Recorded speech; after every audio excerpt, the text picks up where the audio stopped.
Welcome to Combat Theory Presents, a bi-weekly podcast about all things martial arts, fight science, and combat sports. Your host is Paul, the evil Professor Antonelli, and our newest episode starts right now. All right. What's up, Rich? How are you today? Doing well. How are you, Paul?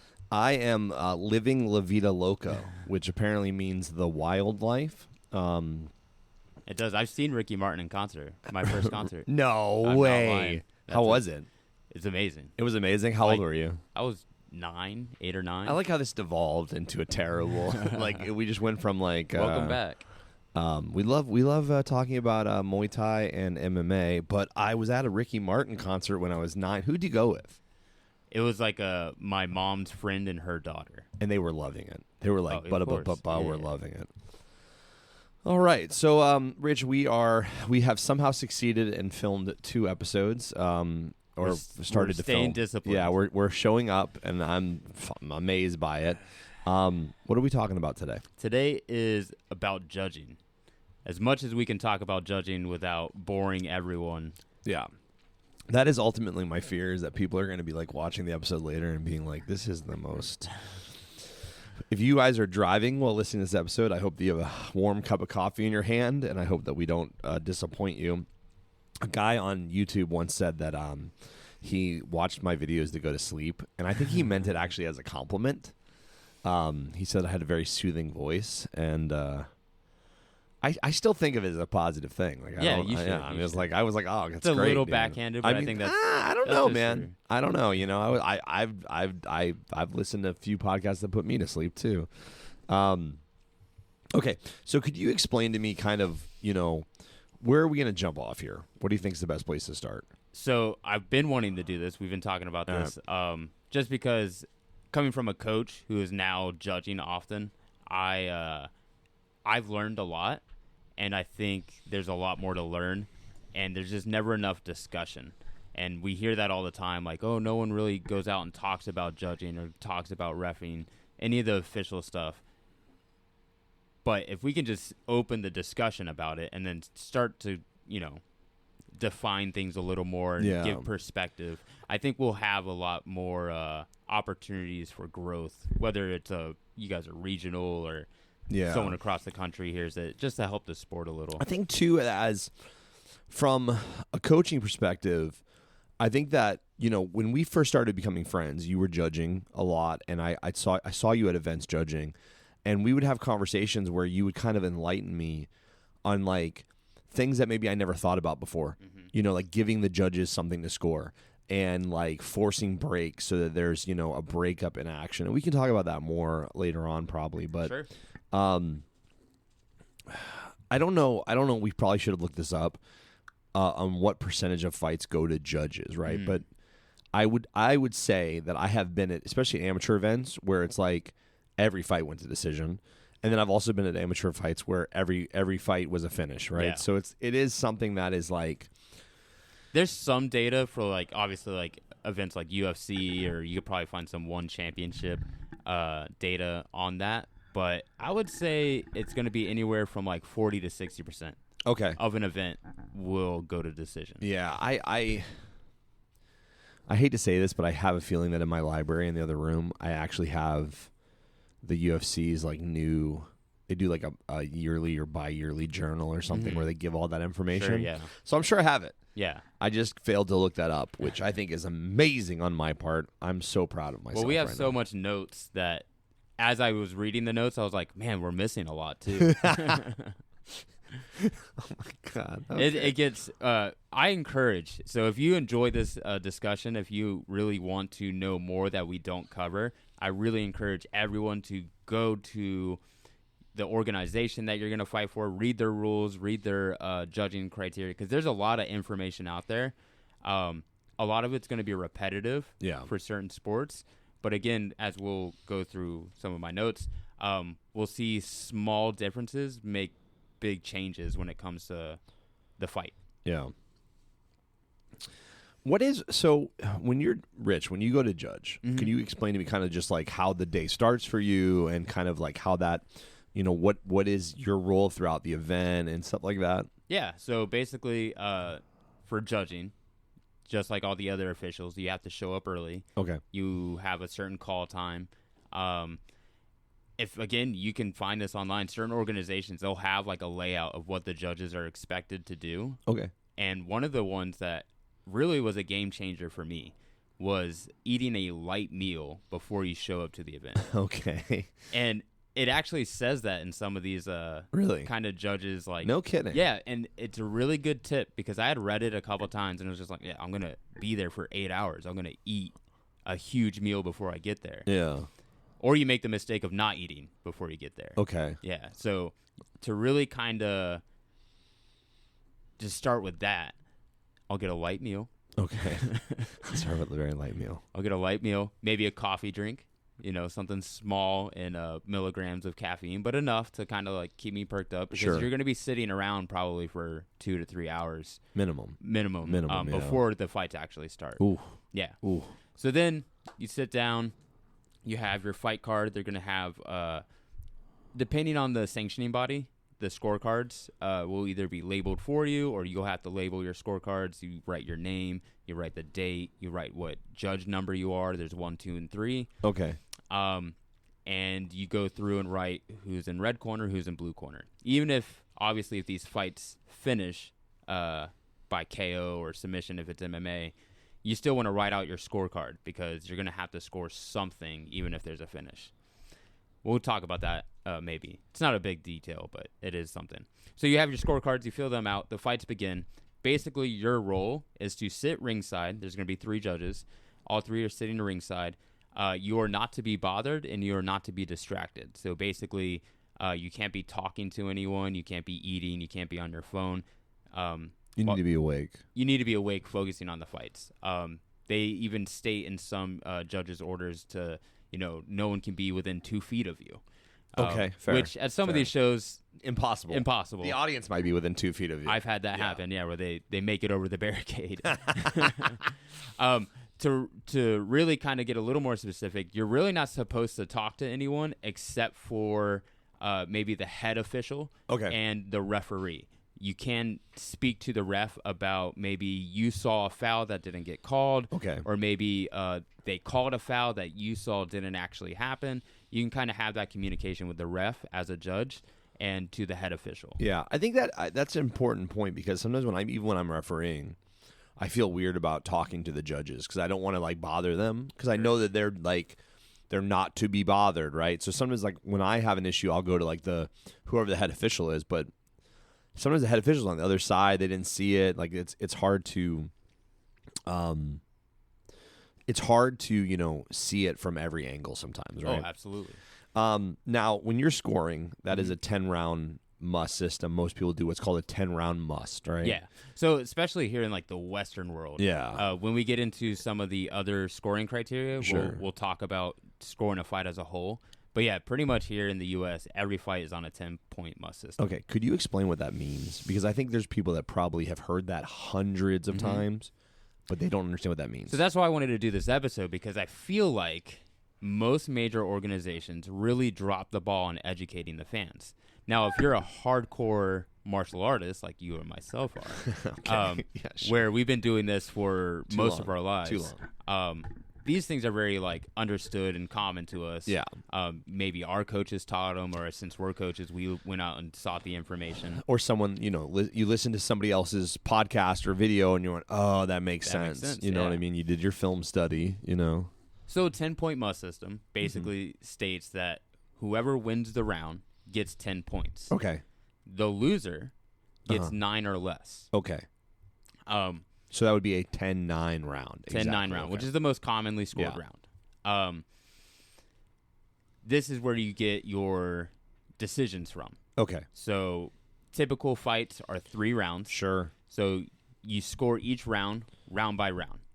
You specifically are told not to think about what happened in the last round and not to think about what may happen in the future. You're literally told to score what you see. From bell to bell. From bell to bell, each round is essentially a separate fight. Yeah. And I think this is where a lot of fans kind of mess up. Sure. Where they go, man, he was rocked at the end of round 1, And then going into round 2, they're already looking at him as a loser. So everything that scores against him, even if he is scoring, they're immediately thinking like, oh, he's done. I think something that I have been guilty of, not judging, but as a fan watching, or even as a coach, is that he goes into the corner, and he's in the corner, and he looks like he is struggle bussing. And I started to develop a perception of, all right, he was really struggling in the corner, right? When in fact, whatever happens in that corner should have no effect on scoring. And I've also had instances where, like, I decided to put a no swell on my fighter, and then later on I lost the fight, and I was like, man, I wonder if my decision to no swell my fighter, which if you don't know that means I'm sorry. I don't have time to explain that today. We have a lot we're to talk about.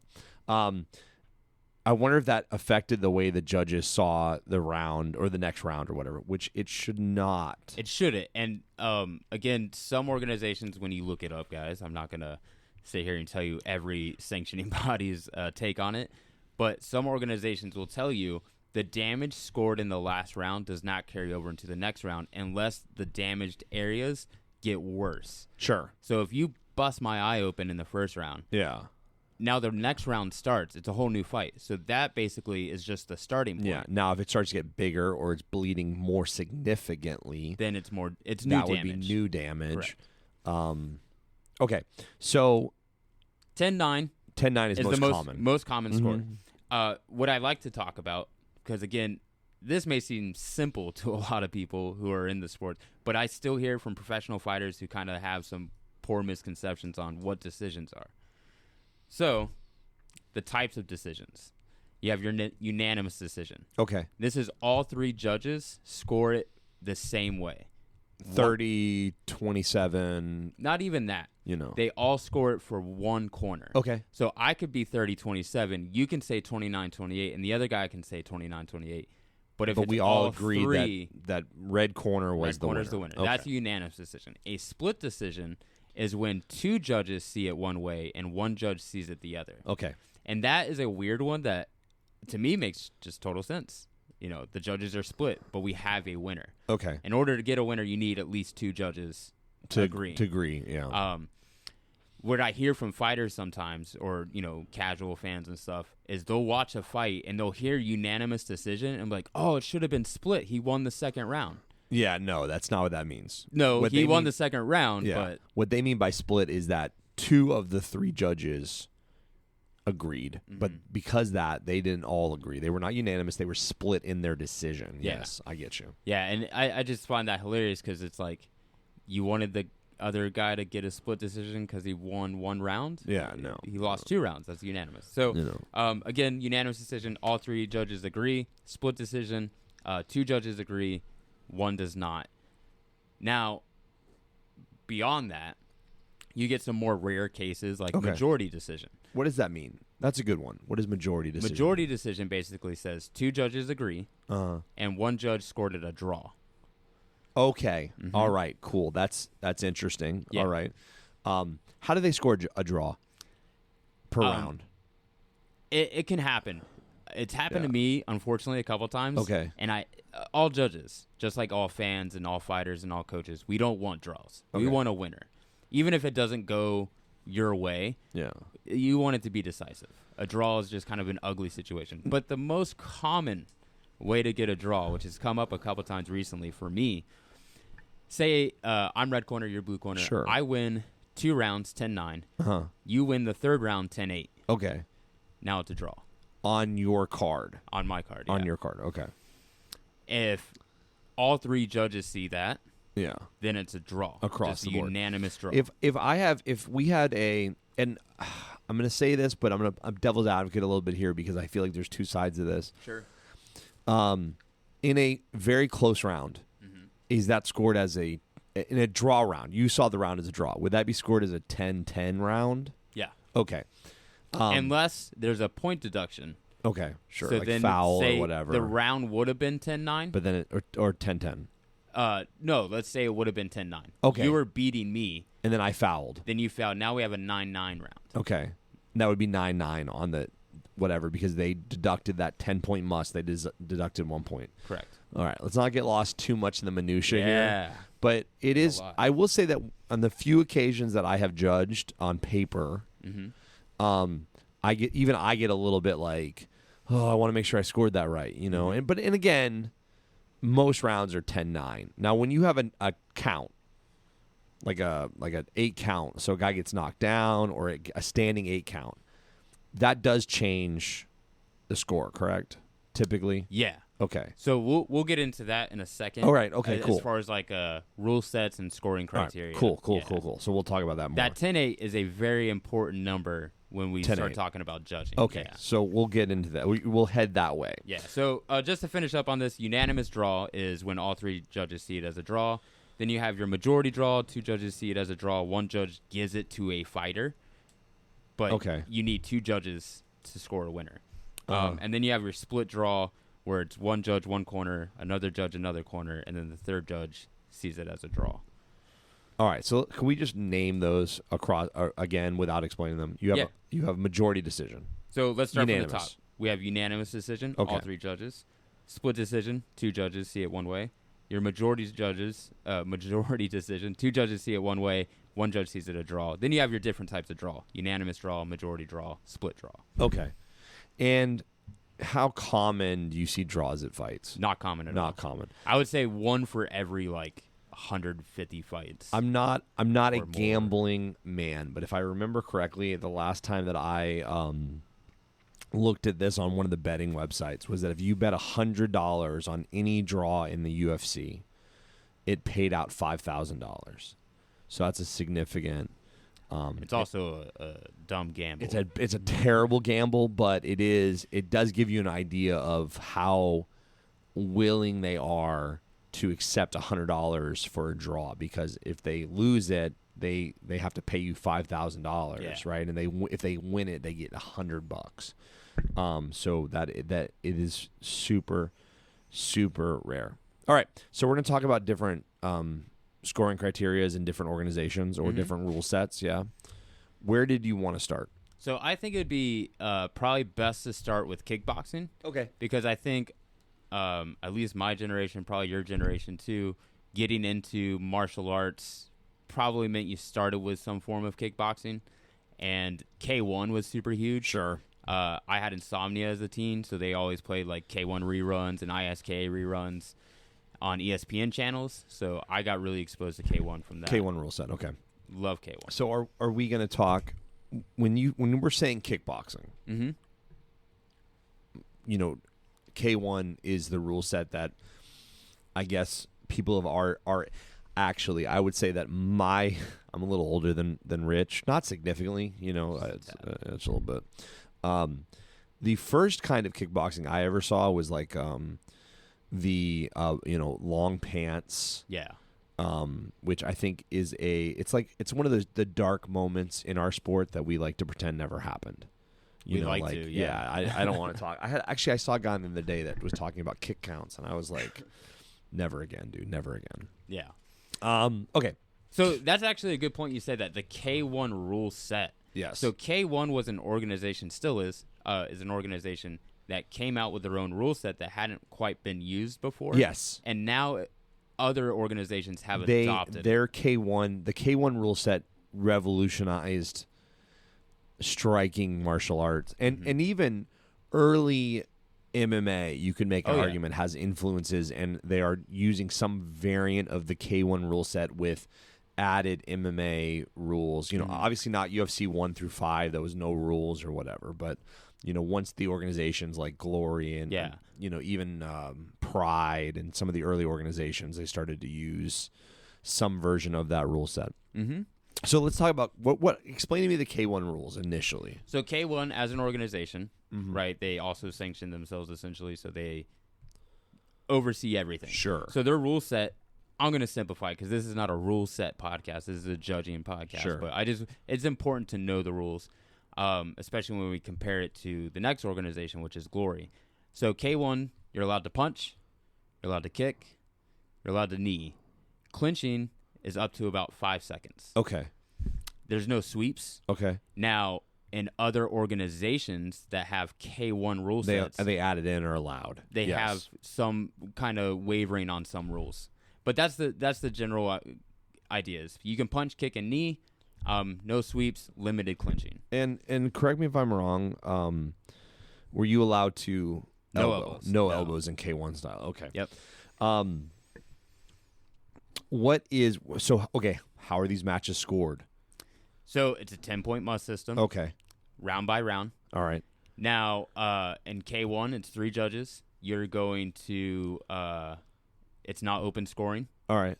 There was a time where they would do some tournaments open scoring, but they kind of played with it. But for the most part, it's close scoring. Okay. You don't know the decision until the end of the fight, which is common, right? The scoring criteria, which what I think made K1 unique when it first came out, as you were speaking about with some of the older styles where they had a kick count. You had an X amount of kicks you had to throw per round, or, certain targets were more. K1 said, look, we don't care about what techniques you use. We just want these things. Okay. So this is the scoring criteria. You have number of knockdowns. That's number 1. Okay. So the amount of knockdowns you're getting in a round should be putting you way ahead. Yeah. Number 2, this says, from all the scoring criteria I can find on K1, it says presence or absence of damage. Okay. And basically that really what you're looking for is presence of damage. Yeah. I think because a lot of it's being translated from Japanese, which is Sure. it has this kind of, you'll see it in some of the translations. It's a little weird on the wording. Yeah. But presence or absence of damage is number 2. Then number 3, you have number of clean strikes. So again, they don't have a striking hierarchy like what we'll see in traditional Muay Thai. Sure. A punch, a kick, a knee, if it's scoring, that's what we're looking at. Just how many of these scores are you scoring? Sure. And then aggressiveness. Okay. That's their scoring criteria. Just to go back 1 second, when you say that the common thing is not to have open scoring, could you in one sentence explain what open scoring is? Open scoring means everyone is aware of what the score is after a round is completed. Okay. All right. So after round 1, I can maybe look on a screen or something or whatever. I had to listen, but I can see that You'll see all 3 judges scoring. scored. And although K1 did play with that just briefly, that is not, the vast majority of organizations we're going to talk about today, if not all of them, are going to be close scoring. Correct. Okay. Thank you. Yeah. So what I like to point out is this number of knockdowns. All right. Because we're going to see this as a common theme going forward with these other striking organizations. And I think that's really important to note, especially when we start talking about MMA, because there's this discussion of 10-8 rounds and such in MMA and what could be considered a 10-8 round. Yeah.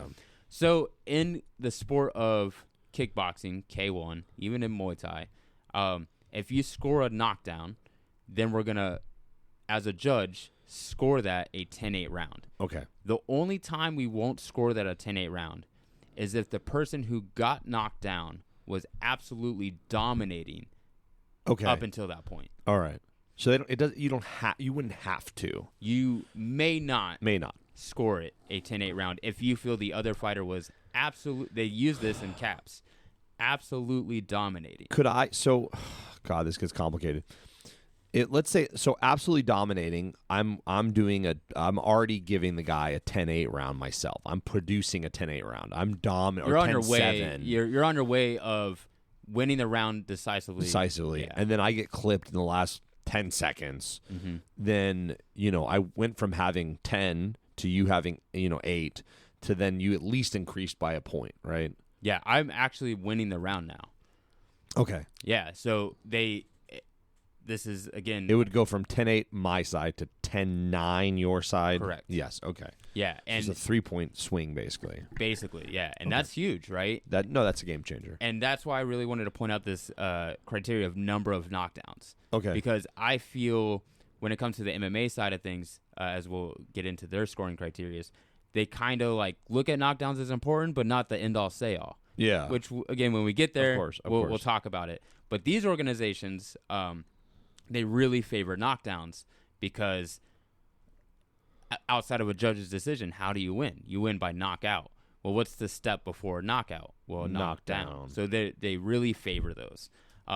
So again, we'll talk about 10-8s in a little more, but I just really wanted to point out that number of knockdowns Then we have, let's just call it damage, presence of damage. Then you have number of clean strikes. Now, most fights are going to get decided on damage and number of knockdowns. Sure. The number of clean strikes, those are close fights where neither guy is really getting hurt. Yeah. You do, as a judge, need to be paying attention, kind of like you kind of keep in your mind almost like a knob, like who's got the most strikes right now. Yeah. Now, keeping track of who's got the most strikes, also who's doing more with those strikes. You kind of have to keep that in mind as well. And I think that's without data or without AI or without, something that's actually tracking that, it's like that's a very hard. It's very difficult. It's really, really hard. And I think that's why, that's lower on the criteria because it's nearly impossible. Yeah. And then number 4 for you is aggressiveness. Yeah, and aggressiveness, basically, if it's coming down to that, that means neither of us have a decisive number of clean strikes. Neither of us have done damage, and there's been no knockdown. Sure. A judge is literally based on who's pressing forward.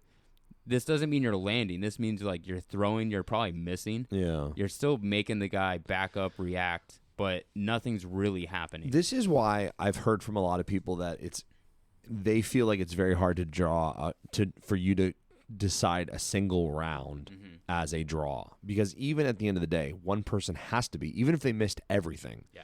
One person's walking forward, the other person's walking backwards at some point.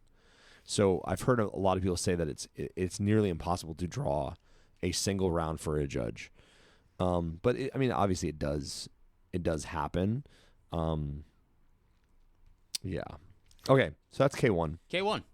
Pretty simple. Pretty simple. Again, it was a big game changer for kickboxing. It really dominated the entertainment world. Yeah, and I think it also, like, when it comes to, I think there's a lot of guys that were probably doing more traditional martial arts, but striking arts like Taekwondo and karate and stuff like that, and saw K1 and saw an avenue for them to kind of like, obviously there was not a whole lot of money then, but it was an opportunity for you to kind of like take your sport into a competitive endeavor.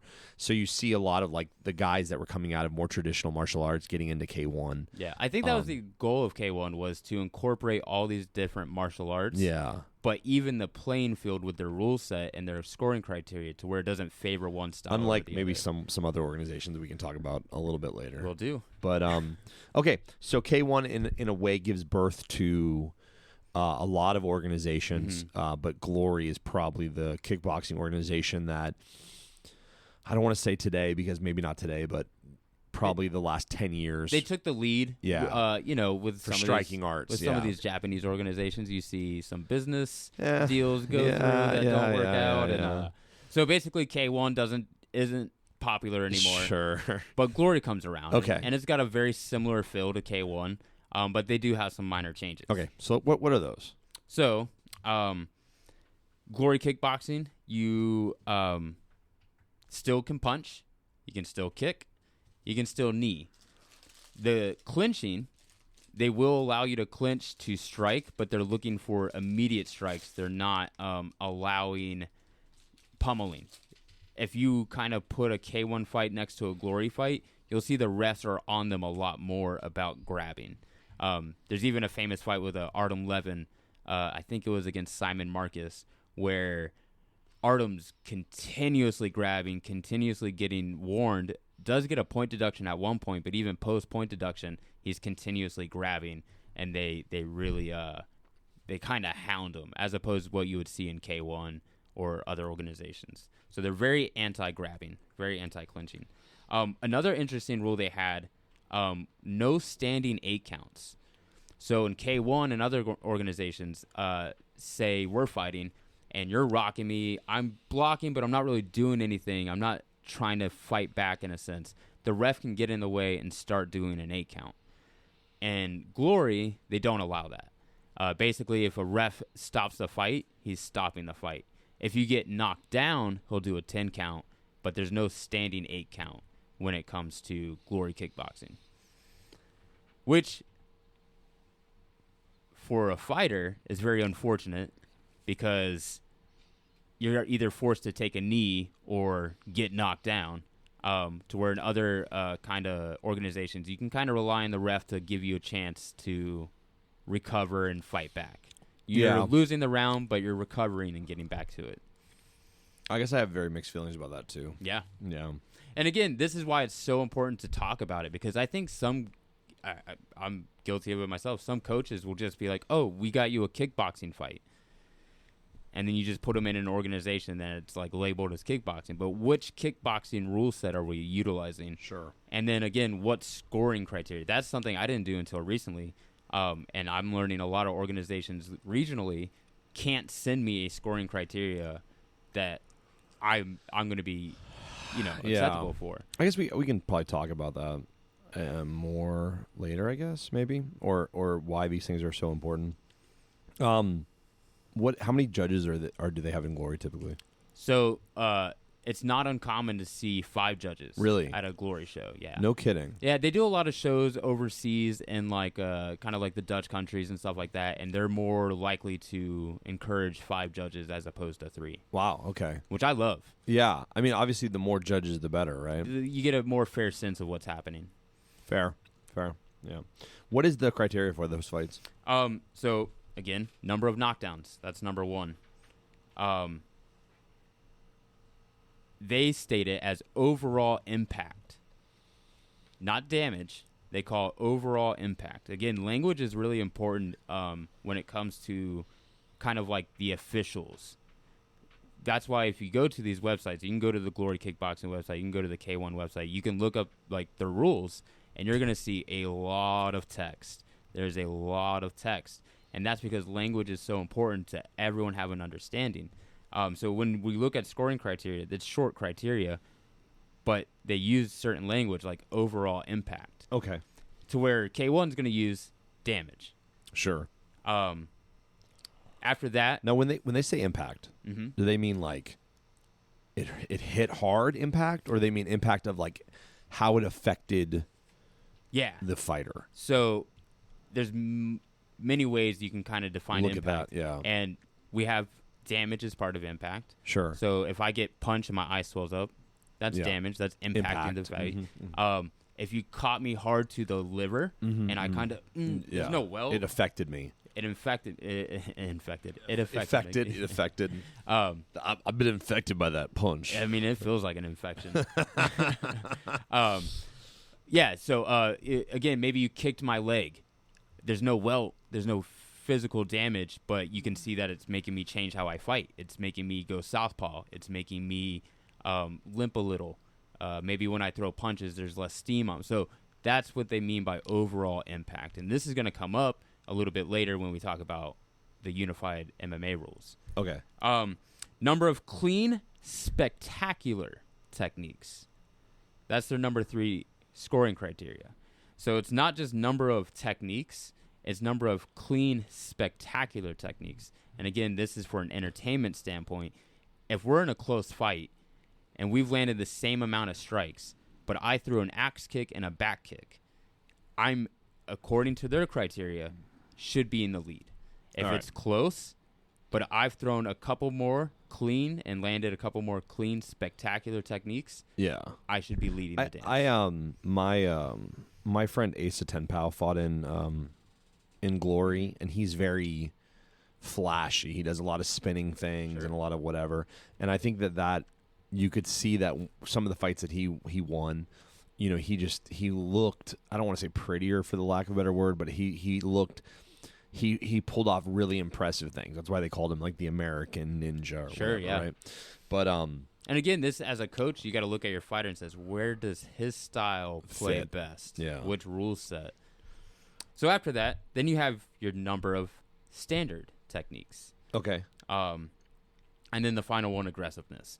Again, most fights are going to be decided on number of knockdowns, overall impact.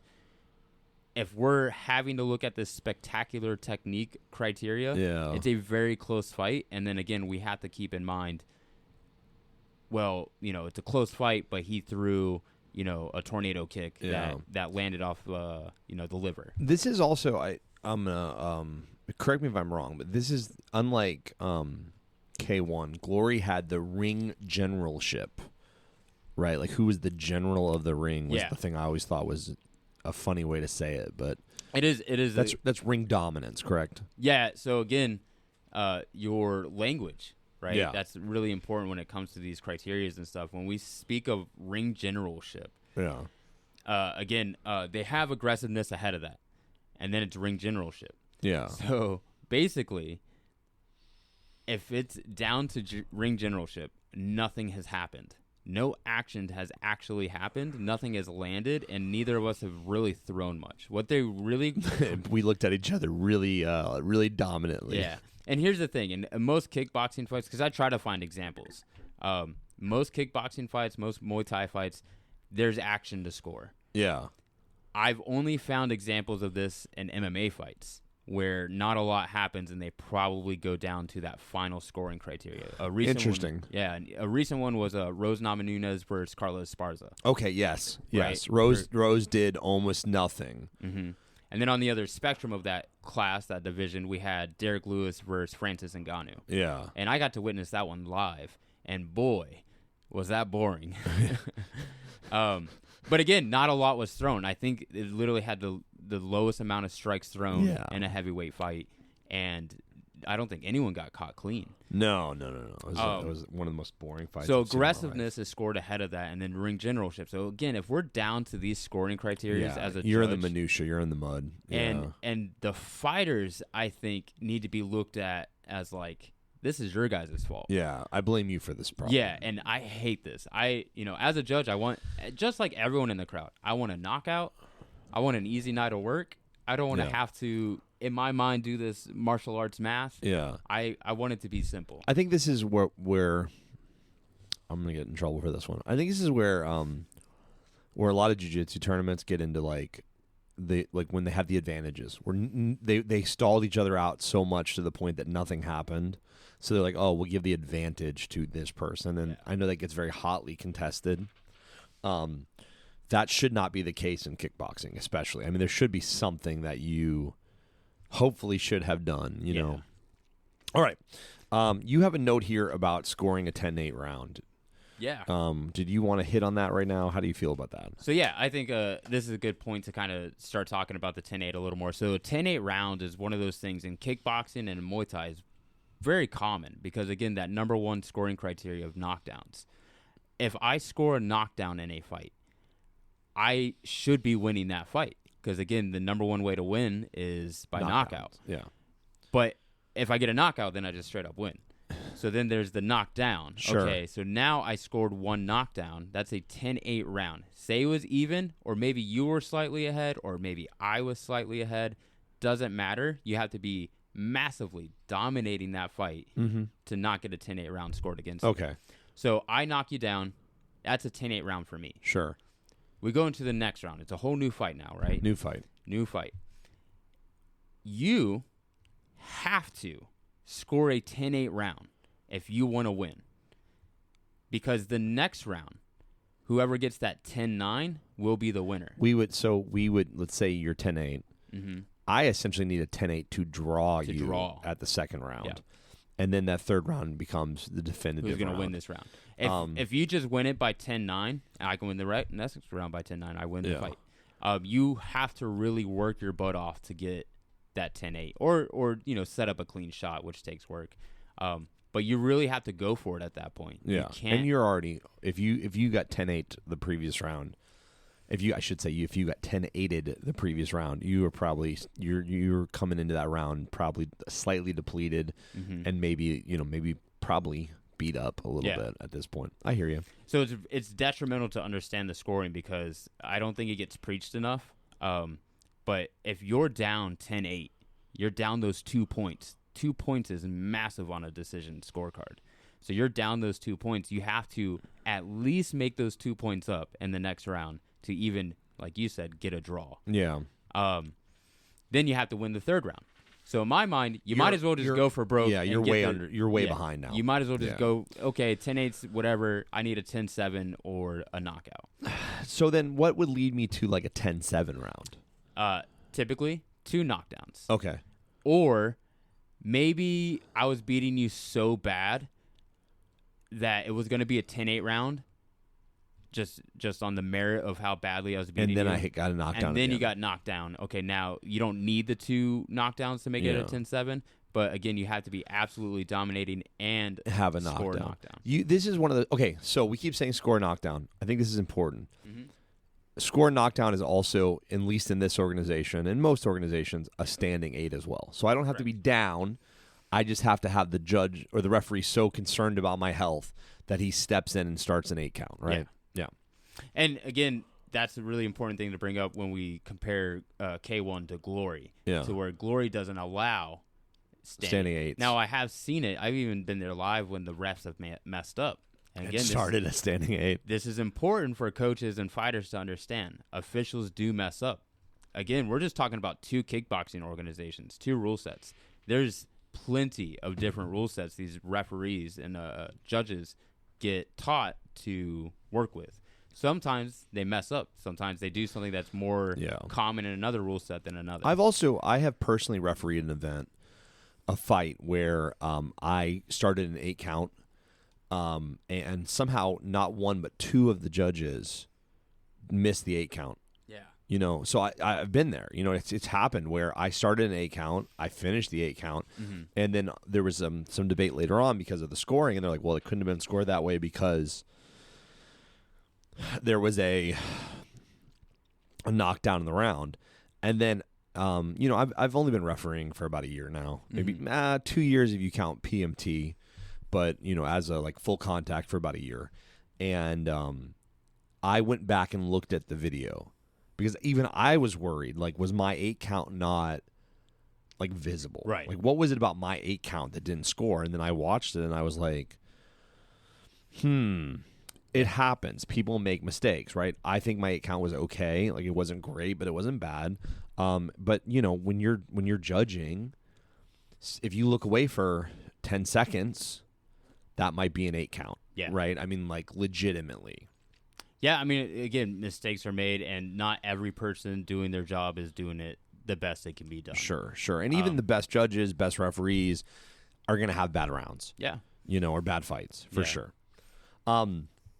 Okay, so that is kind of, K1, Glory, and then a lot of the other organizations that do kickboxing, amateur and professional, typically when you ask them what their rule set is, a lot of times they will say K1 rules, or they'll say, well, we do Glory rules.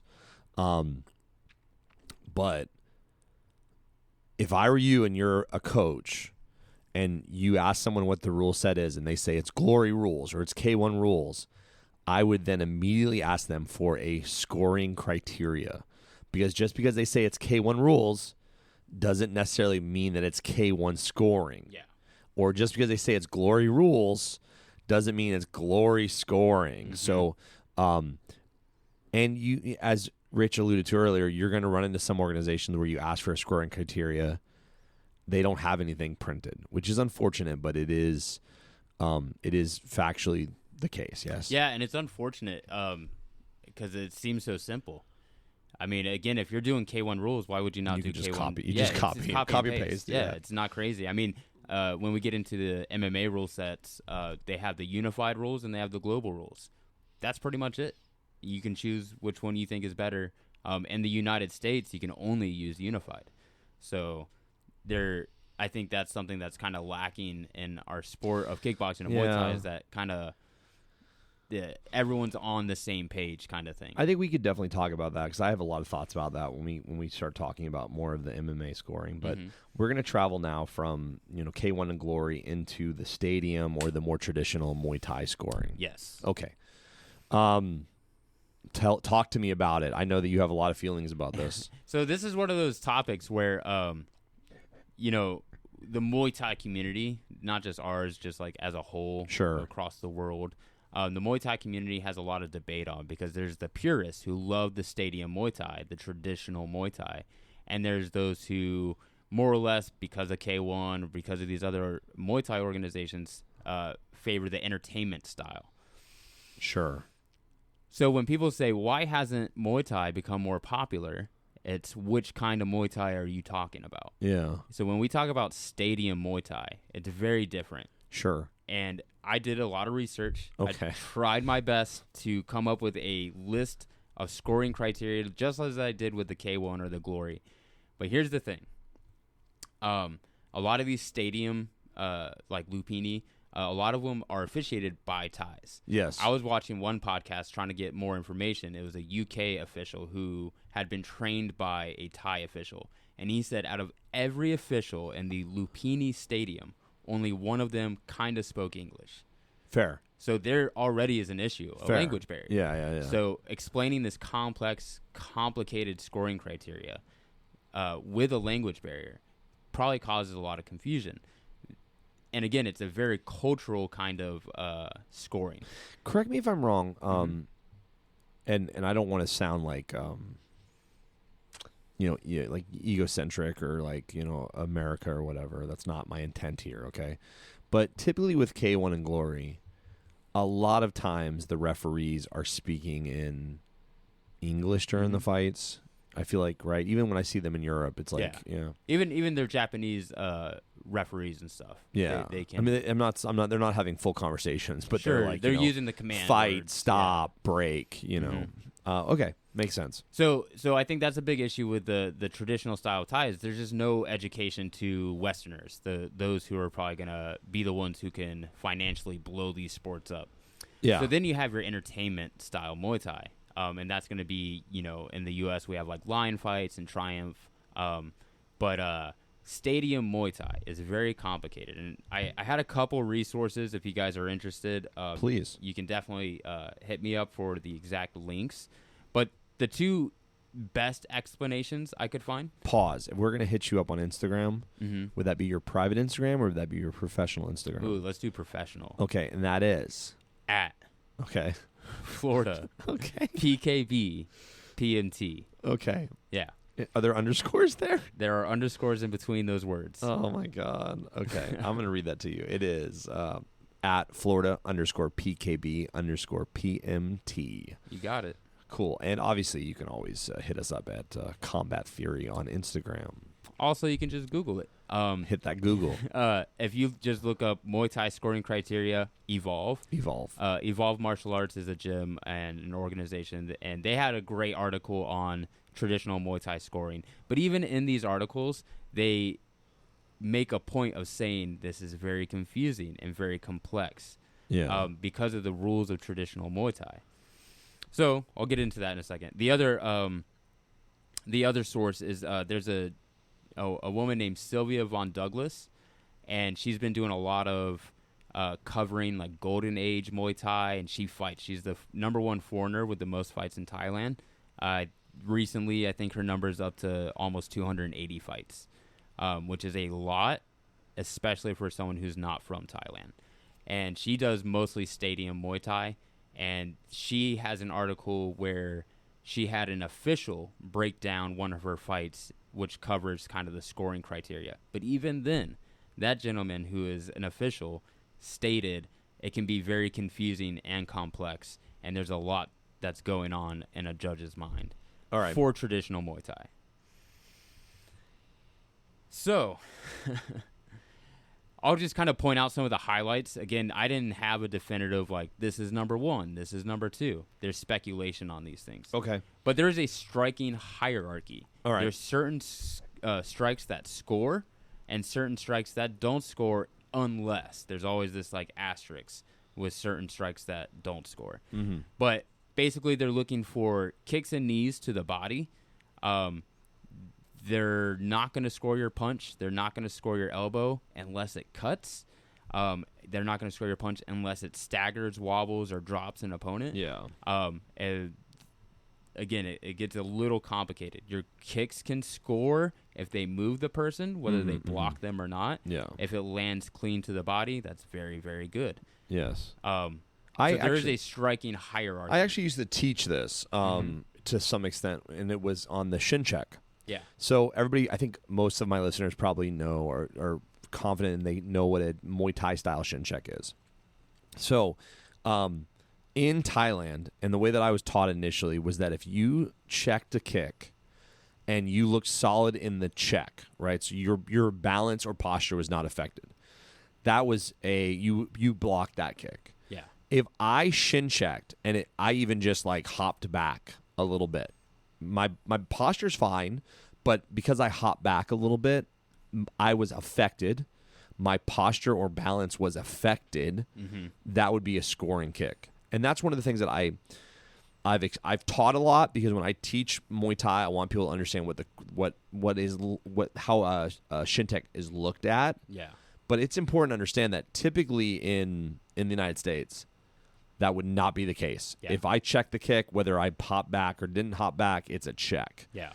But in Thailand, I remember very distinctly being taught that if my posture was affected, that would count against me. And that I was not. Let me clarify that I was not in Thailand. Yeah. But I was being taught by Thais that had moved to the United States initially. So my first Muay Thai instructors were a little closer to like that, I guess, original Thai source, if that makes sense. Yeah. This second generation of instructors we have in the United States are mostly Americans that learned from Thais, and now they're teaching, more Americans, if that makes sense. Yeah.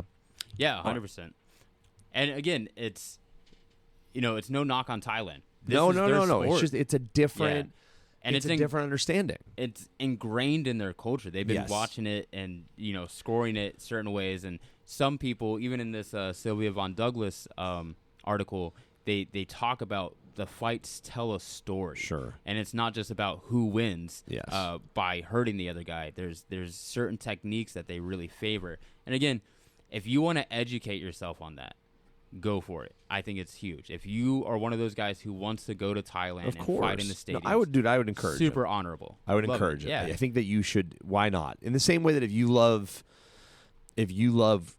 Greek culture, you should go take a vacation and go to Greece. I think that's a great idea. Learn about the culture there, right? But there's also a Greek culture in the United States, right? But I think that's really, I think what you're talking about right now is super important for people to listen to, because one of the conversations that I get into a lot as an official, and I'm sure that you probably have gotten in this conversation before, is that people will be commenting on an event here in the United States and maybe commenting on the scoring and then say the following phrase: well, in Thailand, they score it this way. Mm-hmm. That's great, but it's not the same sport. I hate to say that. Yeah. In the same way that, soccer in the United States, right, is looked at very differently than, European League soccer. Mm-hmm. And even Thais, I went to there's a really amazing like workshop / camp they do in Vegas every year. That's like it's a smaller camp, probably like 50, 60 people. They usually bring in a bunch of Thai coaches, and it's like over a weekend. And I went last year. I'm hoping to go this year coming up. And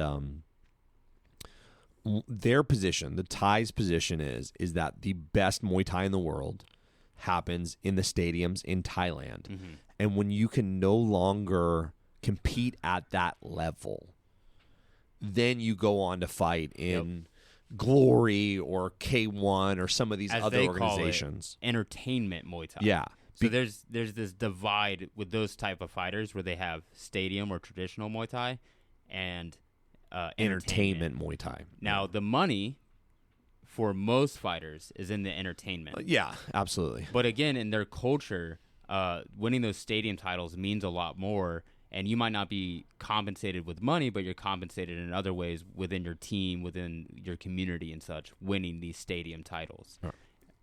So I just want to also point out a couple things, because we didn't get to really talk about the number 1, 2, 3 and the Yeah, please, scoring. please. But the judging is also done quite differently in Thailand. Okay. There's these unspoken codes where round 1 isn't necessarily scored. Yeah, that's a betting round. Yeah. And a lot of times let me start off with saying this. Again, it's all complicated. They have scorecards for Stadium Muay Thai, Okay. but the fights are scored on a whole. They don't score them round by round All as right. we do. They use a scorecard more as a reference than as opposed to a definitive scorecard that they're going to hand They turn an it. official. Mhm, Yeah. I get you. So it's scored as a whole. They basically just say red corner or blue corner wins. But they do use a scorecard, and a lot of the times round 1 is scored 10-10. Yes. Then the more heavier scored rounds are 2, 3, and 4. Mm-hmm. And then round 5, depending on what happened in 2, 3, and 4, could either be very boring or very exciting.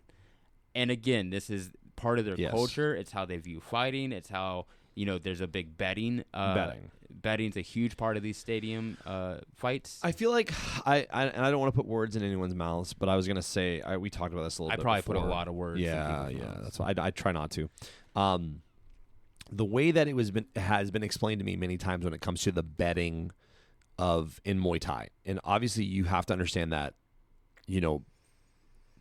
typically the stadiums are run by the military. Mm-hmm. Okay, the Thai military typically runs the stadiums, and then there is a big component of betting in the stadiums, and a lot of Thais will tell you, and Thais have told me, that betting has ruined Muay Thai in Thailand.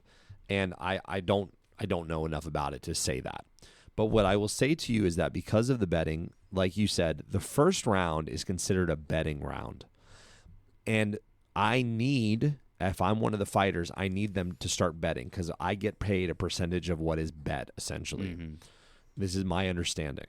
So in the first round of a Thai fight in Thailand, I don't want to hurt you. I don't want you to hurt me because we need to have a fight and we need to have betting. By the end of the first round, the betting typically ceases, and then the second, third, and fourth round are heavily contested. Yeah. We're fighting, okay? Now, what you alluded to was the fifth round is debatable, and this is how it's been explained to me.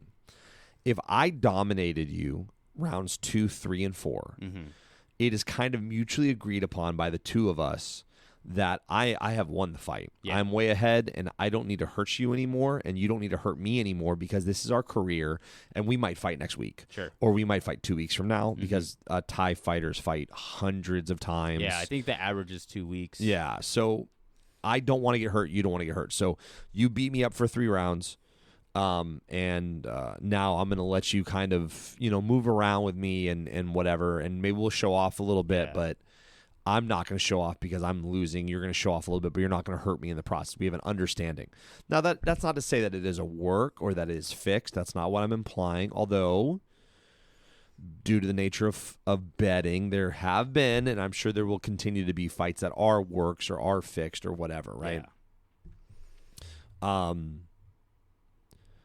So that is what you have to understand when you're watching a Thai fight, because a lot of times when people are watching Thai fights, the first round, it's kind of boring because it's a feel-out round, it's a betting round, don't really want to hurt you.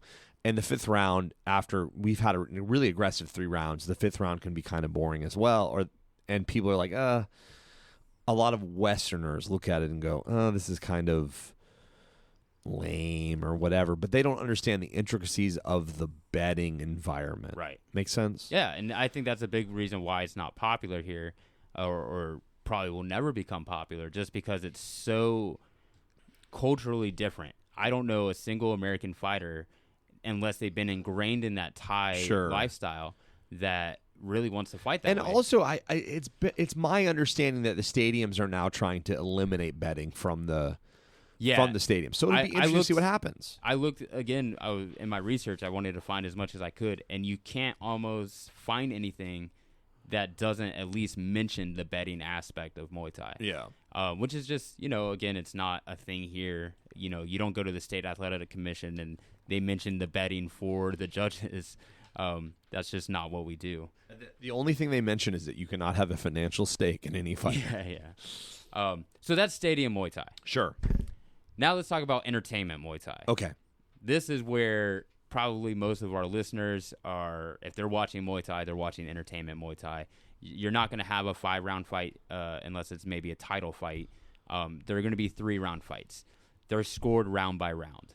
So today, when we talk about entertainment Muay Thai or entertainment kickboxing, who is the dominant organization? Probably my favorite organization. Okay. Which is One Championship. All right. I ask why it's your favorite. They're just the best. Again, I'm not talking about their business logistics. I think again, if you're picking apart any aspect of business, martial arts, politics, there's always going to be some negative how they've done somewhere. the fighters, whatever. Yeah. You're talking about. Really talking about judging and scoring. Judging and scoring, and I think a big part of that is the fan experience. Okay. Because fans always either agree or disagree with the judges. Sure. They're also judging the fight as as you watch it. You might not know these fighters, but you're picking a guy to win. Why didn't he win? Or I'm so happy he got the decision. And just to clarify real quick, we're going to talk about one championship, and they do have kickboxing, they have Muay Thai, they now have grappling, and they also have MMA. Yes. So you might watch a show. You might watch, if you never watched the one championship fight, they're on Prime, they're on Amazon Prime, right? They have a lot of content on YouTube, especially. You might watch a fight, a show, and they might have all 4 of those things on a single show. Yep. Which is also, I think you pointed out to me before, is an amazing way as a referee or as a judge to watch the intricacies of how each one looks. Obviously it's pretty hard to miss the difference between Muay Thai and grappling, but there are intricacies with kickboxing and Muay Thai that are very different. Yeah. But I think the average fan sometimes doesn't see that, or they don't get that. Sure. Yeah, so that's one reason why I love one of many reasons. And as a coach, you have a stable of athletes, and now all these athletes are represented in one organization where you may have a couple of Muay Thai fighters, a kickboxer or two, an MMA guy, and your jiu-jitsu coach. Yeah. Right? And now they all have an option of where they could compete. They can all make money doing the sport they love. If it's a multifaceted athlete, they have multiple avenues, as we see with guys like Asa. Right? Sure. He's over in one. Sure. He could do kickboxing. He could do Muay Thai. Sure. He can do MMA. Yeah, absolutely. So it's not uncommon to see the athletes do that, and I love that because it gets to show their skills in different ways. What another thing I love about one is with their kickboxing and their Muay Thai scoring criteria, it's the same. They make it very easy to understand, and it's easy. I haven't seen very many controversial decisions in one. When I'm watching a fight, whether I'm invested as a fan or invested as I want to look at this as a judging perspective, I'm pretty much on par. I don't really see, there's some close fights, but you're going to be like, oh, I'm going to give it to this guy because of one of these deciding factors. I think that's I think what you pointed out there for a moment is interesting, because when you're watching a fight as a fan versus watching a fight as an official versus watching a fight as a coach, you're really looking at 3 kind of different. You're watching 3 different fights, right? And if we talk about film study a lot, because I'm a big fan of film study. I want to be a better referee, so I've been watching a lot of one championship lately. Just where is the ref in position to the fighters? How did the ref handle this one particular situation, right? And it's hard for me to, look at the fight from a fan perspective when I'm doing that. And in fact, I would say that from a fan perspective, it's unenjoyable to stare at the referee the whole time, right? Yeah. But, if you want to get better at your sport, in the same way, if you are hoping to be a better judge and you're watching one championship, I would encourage you to mute the volume. Yeah. Because the commentary you would not hear during a normal fight, and frankly, the commentary is biased at best. And if you're trying to judge it from a fair perspective and you're listening to this guy in your ear tell you, oh, that really hurt, that does not help your development as a judge. No. What is the scoring criteria for kickboxing and Muay Thai and one championship? Again, they do the same criteria for their Muay Thai, for their kickboxing, and what's cool about one is they do little gloves Muay Thai. Yeah. So they have MMA gloves, but it's still their Muay Thai rule set. Yeah. Small glove Muay Thai. Small glove Muay Thai. I think it's really interesting. Yeah. I'm a big fan of it. So number 1. Knockdowns. Knockdowns. Okay. Let's make it easy for everyone. If you're knocking the guy down, you're winning this fight. Again, 2 knockdowns, most likely getting a 10-7 score. 3 knockdowns in a round. We didn't cover this because we're not talking about reffing so much, but 3 knockdowns in a round will grant a TKO. Okay. 4 and about will grant a TKO. This is for K1. This is for Glory. This is for most striking rule sets. If you get knocked down 3 times, the in fight one is round, over. it's over. If you 4 in get a knocked fight. down 4 times in a fight, the fight is over. And then, of course, there's some changes when it comes to tournaments. Yeah. But And I will tell you too that as a referee, that's something very hard to keep track of in my head. Sure. Because if I counted you twice in the first, and then you had an okay round in the third, and then I go to count you twice in the third, and I'm sorry, if I counted you twice in the first, second round was clean, and then I counted you twice in the fourth, the fight is over. Yeah. Third. Anyway, I hope I think you people said it right. listen to that and I think you understood said it that. right. Yeah, yeah. Yeah, there's a 3-round fight. four counts in that 3 rounds. The fight should be over. I will say this to you as a judge, as a referee, as a coach. I have seen a lot of fights where there have been 2 in the first and there's been 2 in the third, and it was not called. Yeah. And you, the coach, if that's your fighter, you need to stop the fight. Yeah, yeah. 100%. And again, officials, they deal with a lot. Yeah, I It's mean, listen, not- you make I'm not- mistakes, right? I'm not here to defend all No. officials. They've made mistakes.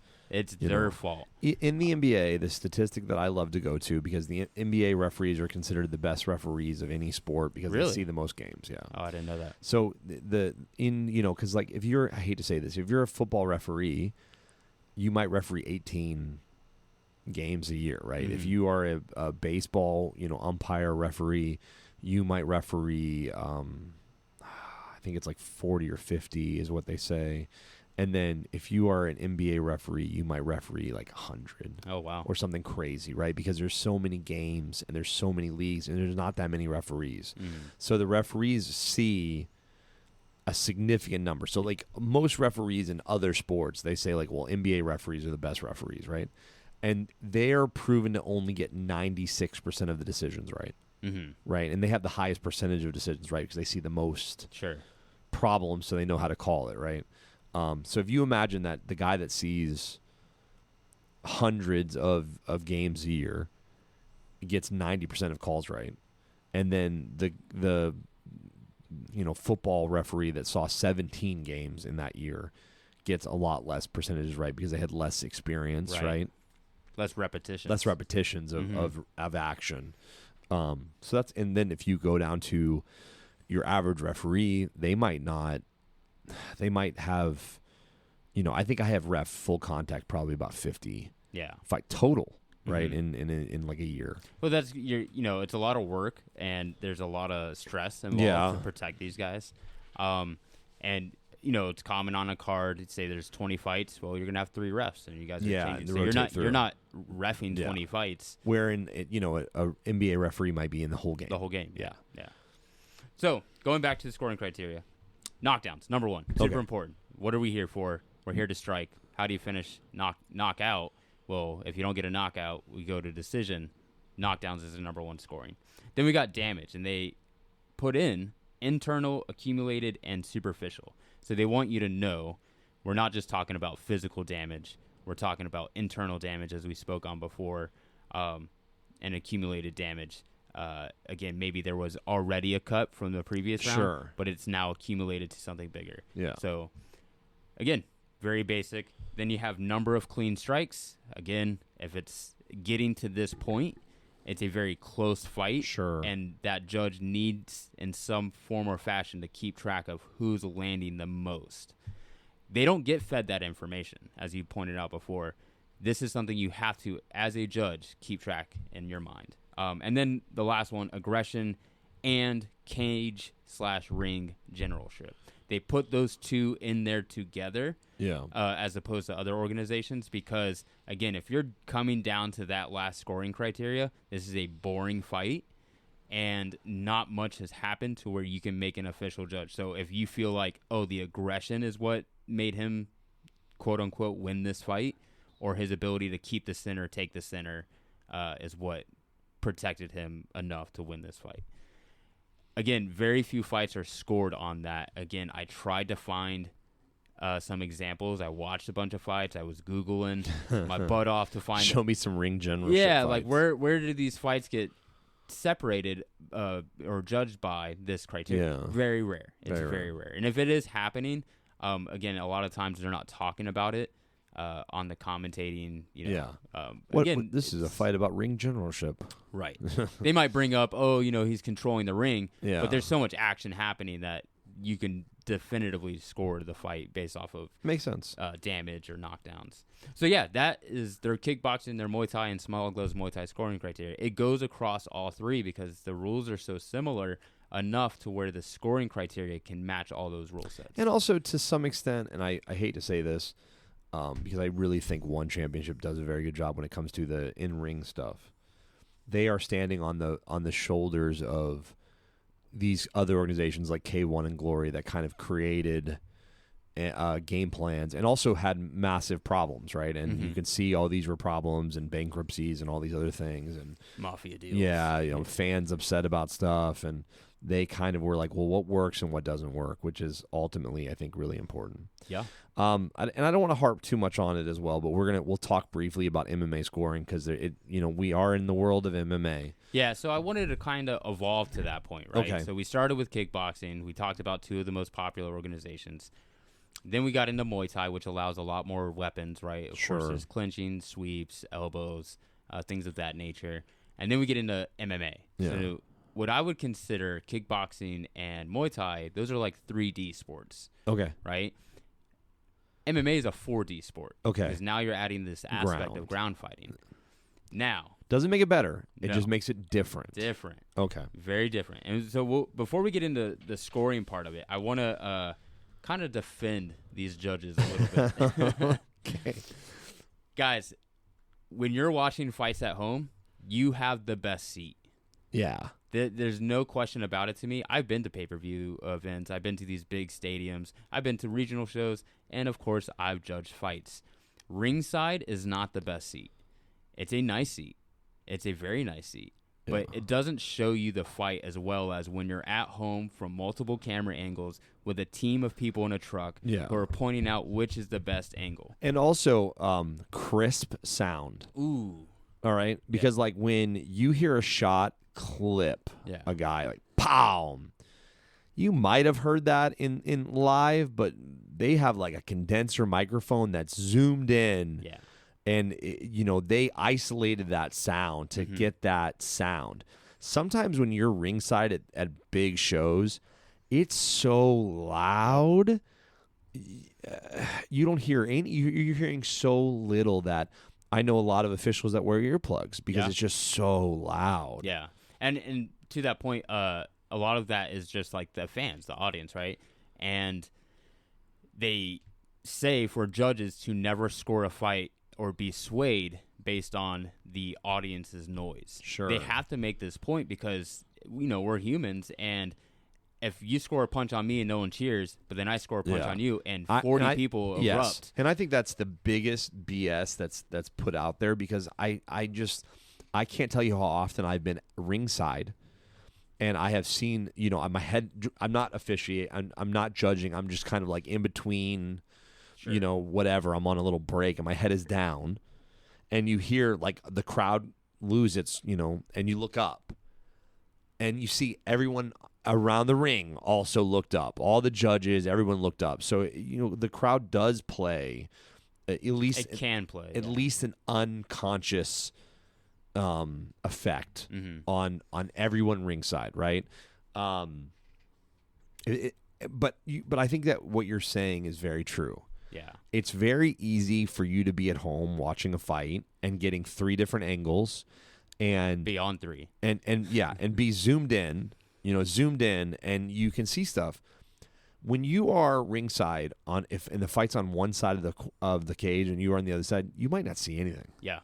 And the ref might be standing between you and the fighter. We were just at the IKF recently. I was judging, you were reffing, and I told you after the fight, I was like, man, that whole round, I didn't see any action because you were in my way. Yeah. And you were doing your job right. Yeah. You were in the position you needed to be. It's just based on where the fighters took the fight, I could not see. I think as a referee, that is something that you try to be aware of, is that you have to try to move sometimes, not because you need a better view, but because you've been standing kind of in the same position for a while. Yeah. And the people behind you need to be able to see what's going on, whether that's the audience or that's the judges. Sure.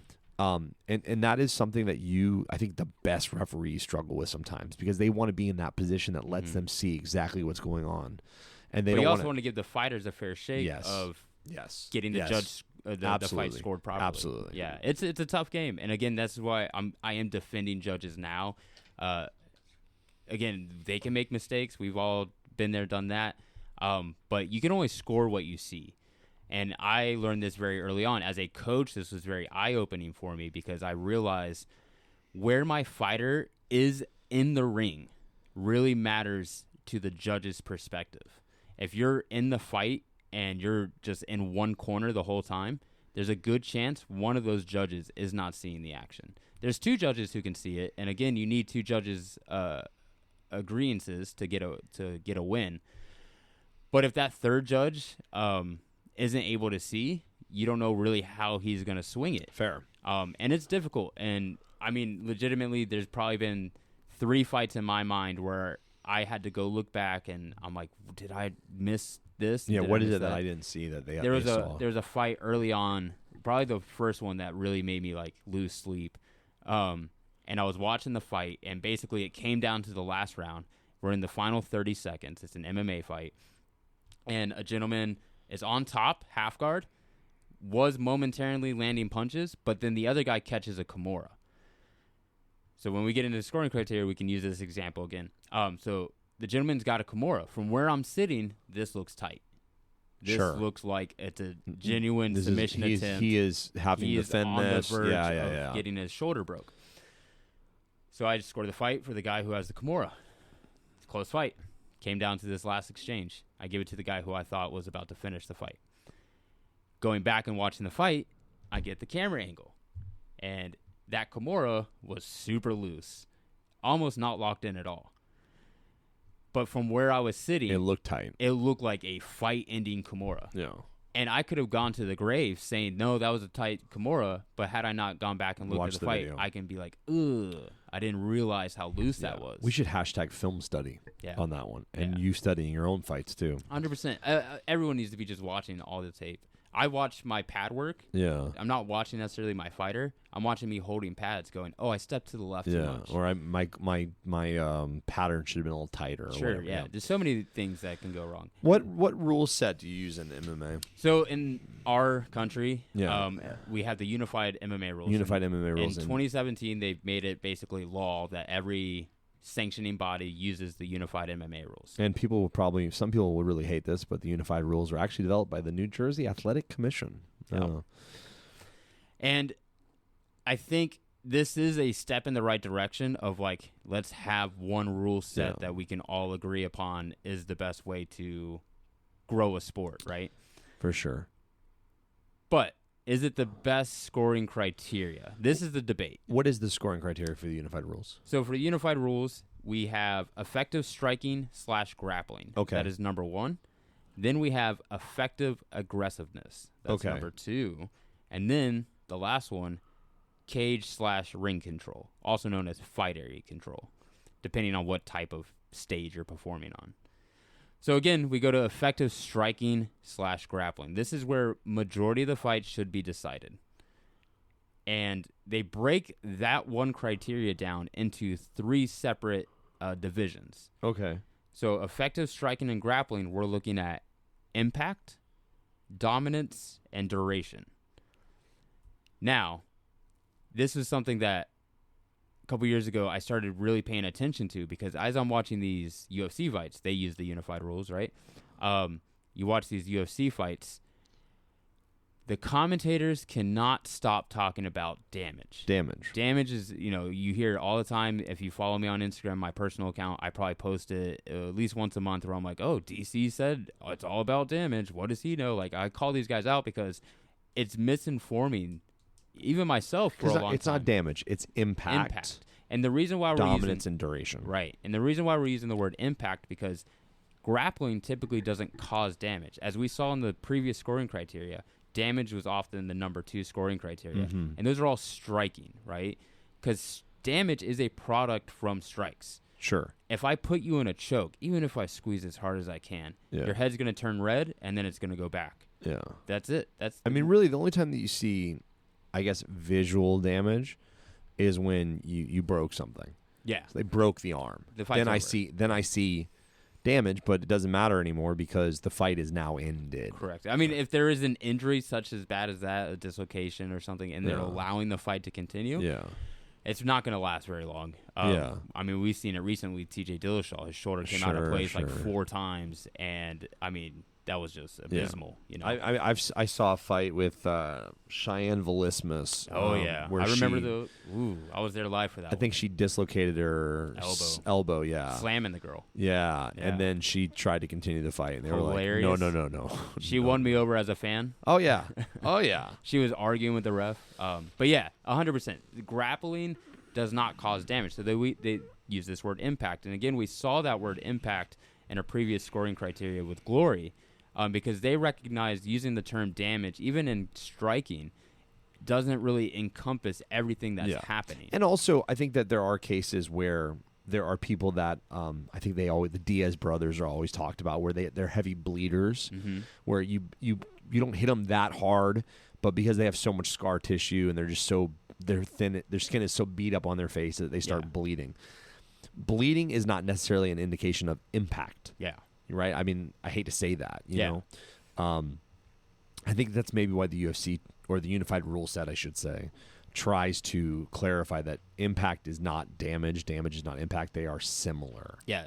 I want to correct you on that. Unified rules say that. The UFC does not say this. Back in the day, before the UFC, everyone switched over to unified rule set, you would get at the beginning of an event.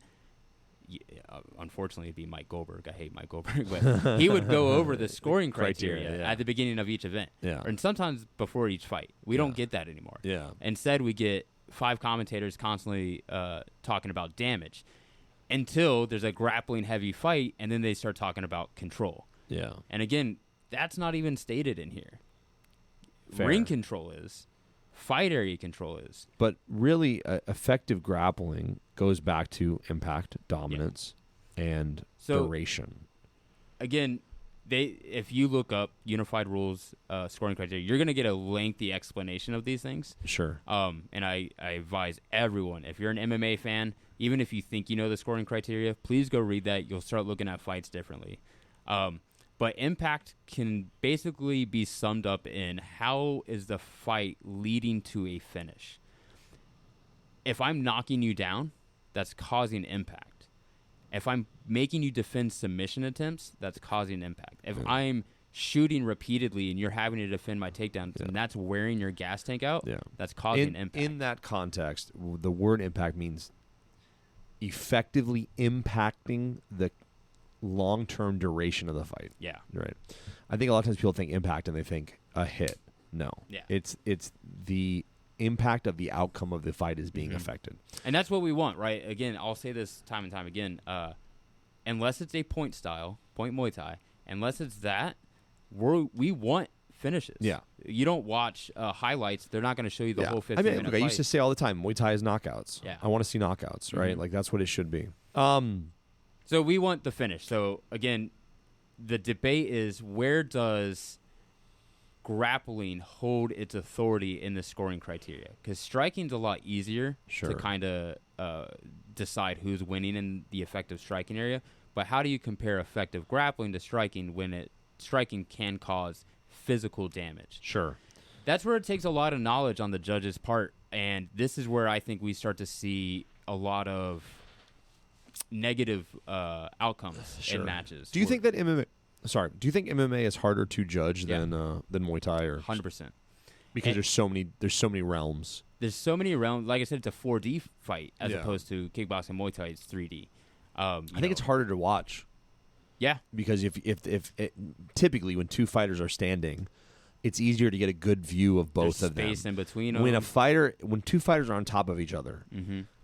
It becomes so much harder as a ringside official or as a ringside judge to see what's going on, even if you're really close, because action might be happening on the other side of the body that you are blinded to. Yeah.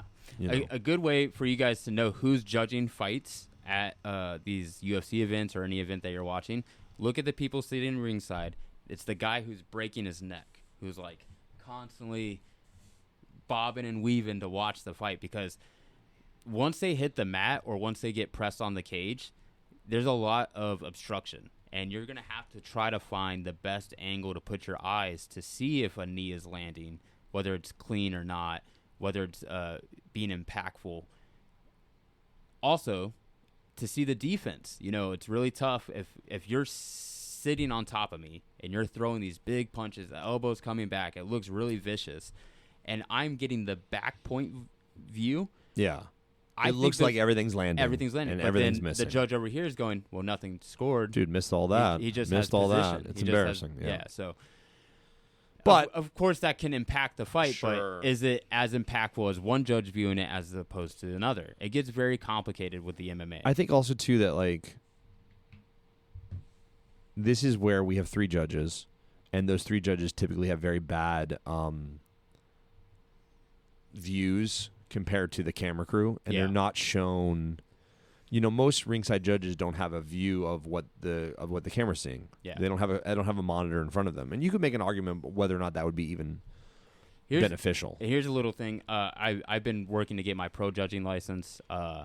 It's mostly been MMA that I've been shadowing. Sure. And I asked, because I'm learning, I got to know. I asked the other judges who are training me. I said, when the fight hits the mat, this promotion has a big screen up here. Yeah, can I watch that? Can I watch that and score the fight off of that? They told me I could. They said, absolutely. How else are you going to see that angle? Interesting. Yeah. Interesting. And to some people's point, they might go, well, that's not fair. Well, what's fair? Because if I can't have to see the fight. Do you want me to score what I think I'm this seeing, is or do you want me to where, score what I see? Joe Rogan talks about having like 100 judges at home that are watching the video without sound or something, where it's like they all see the same, they're all seeing the exact same, whatever. But then you get into the bias of the cameraman, right? Because the cameraman's trying to show the most entertaining angle. Maybe that's not showing you the whole fight. Who knows, right? And that is unified rules, which is typically what we see in the United States. Now, outside of the United States, what do we see? So then you got global rules. Okay. And for me as a judge, I haven't got to judge global rules. Mm-hmm. I've practiced at home for what that's worth. For sure.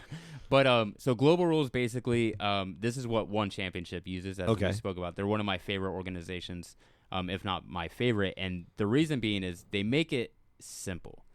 As a fan, you want things to be simple. That way you seem intelligent, let's say. Okay, yeah. You know what you're talking about. It's hard to mess up if it's basic. Yeah, I mean, keep it simple. As let's call ourselves experts. Yeah, if sure. If we're in a room full of casual or even non-educated whatsoever fans, we sound super intelligent. We can see things a mile before it happens, even in front of a casual. But a casual can say things that we would also say. Yes, yes. And the vernacular is similar. The understanding is super different. Right. And you want that as a fan. I use this analogy all the time. Football fans are typically more educated than a lot of coaches I've met. In the sport of football. Fair. Compared to a coach in the sport of martial arts. They may be an expert in one, but they don't know all combat sports. Therefore, they don't necessarily have the best view for MMA. Fair. So I like one a lot. Again, global rules. The rule set is a little different. Okay. Depending on where you're at, but we're talking about one. One allows knees to the head. Okay. And they allow kicks to the head. Sure. Of a downed opponent. Yeah. To where the UFC doesn't allow that. And also, maybe I'm jumping ahead. One is scored differently. Still 3 judges, right? Yep. Do they score round by round? No. So that's a big difference when we're talking about judging. Okay. Earlier we brought up Muay Thai. Sure. Traditional Muay Thai is not scored round by round. It's scored as a whole. Mm-hmm. That's what Global Rules does. They score as a whole. To where these other entertainment sports will do round by round. I think it works well for striking, but when it's so complex like MMA can be, I think scoring the fight as a whole is much more realistic of finding a winner. Yeah. This is where we get a lot of confusion and argument when we talk about like UFC fights where guys are like, how did he win? Well, we're talking the round by round. There's a 10 must system. And again, if you're only limited to what your view, you're probably going to make a bad call here and there on a 10-9 or hopefully not make a bad call on a 10-8. Yeah. But when it comes to the global rules, you score it as a whole. Yeah. So the beginning of the fight to the end of the fight.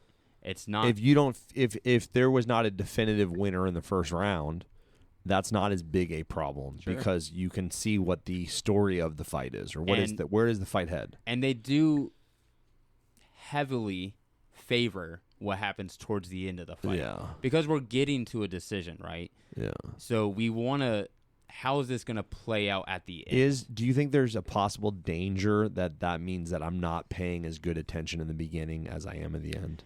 And does that matter? Does it even matter? I think it matters for sure. You should pay attention at all times because imagine the first exchange, you drop me to a knee, and then the next, 14 minutes of the fight is not a whole lot. Rose versus Carlos Esparza, So it's really important to pay attention and keep track. So their scoring criteria. Go ahead. For global rules. Mm-hmm. It's a little longer than the unified rules, but I think it's a little better. So number 1 is near knockout, near submission. Language is important to where previously in the unified rules, we're talking about effective striking or grappling. Sure. To where they say, this is what we want. We want a near knockout or a near submission. So I hit you, you dropped, I come into your guard. I continue to punch. But you recover. That near knockdown, that near knockout. Yes. Is still very valuable, which I think in unified we kind of forget that we forget that. You know what I mean? Like I hit you, and probably if this would have been a fight, you would have in a striking fight that would have been an 8 count. Mm-hmm. And now you're up 2 points. Yeah, but I missed that completely because the action that happens afterwards happens. Right? Yeah. I'm with you. So near knockout, near submission, very specific on what you're looking for. So if we're fighting now, it doesn't necessarily mean it's a 10-8 round, but again. They're not scoring round by round. Mm-hmm. So I'm just keeping track. Oh, he got a knockdown. Yeah. Oh, he got a knockdown and then some additional damage. Yeah. This guy really had a fight out of that triangle choke. Yes. Yeah. Exactly. The near submissions. You have to be very knowledgeable when you're judging MMA. Because you have to know how much damage they're in. Right. Not to. No, I mean, casual fans sometimes would be like, "Oh, that's not that bad," and you're like, "Oh, that's a devastating near submission, right? Like, is that guy's arm going to function?" Mm-hmm. I mean, he got out of it, but is it going to continue? There's submission attempts that I know because I'll be watching fights with other pro fighters and stuff. They don't recognize what's happening. I'm like, "Oh, there's a key lock there," and the guy's like, "Where?" And I'm like, "Sure." From the case of Katami. How do you not know that move? You fight. There's a lot of viewpoints. So near knockout, near submission, super important. Then we go back to damage, internal, accumulative, superficial.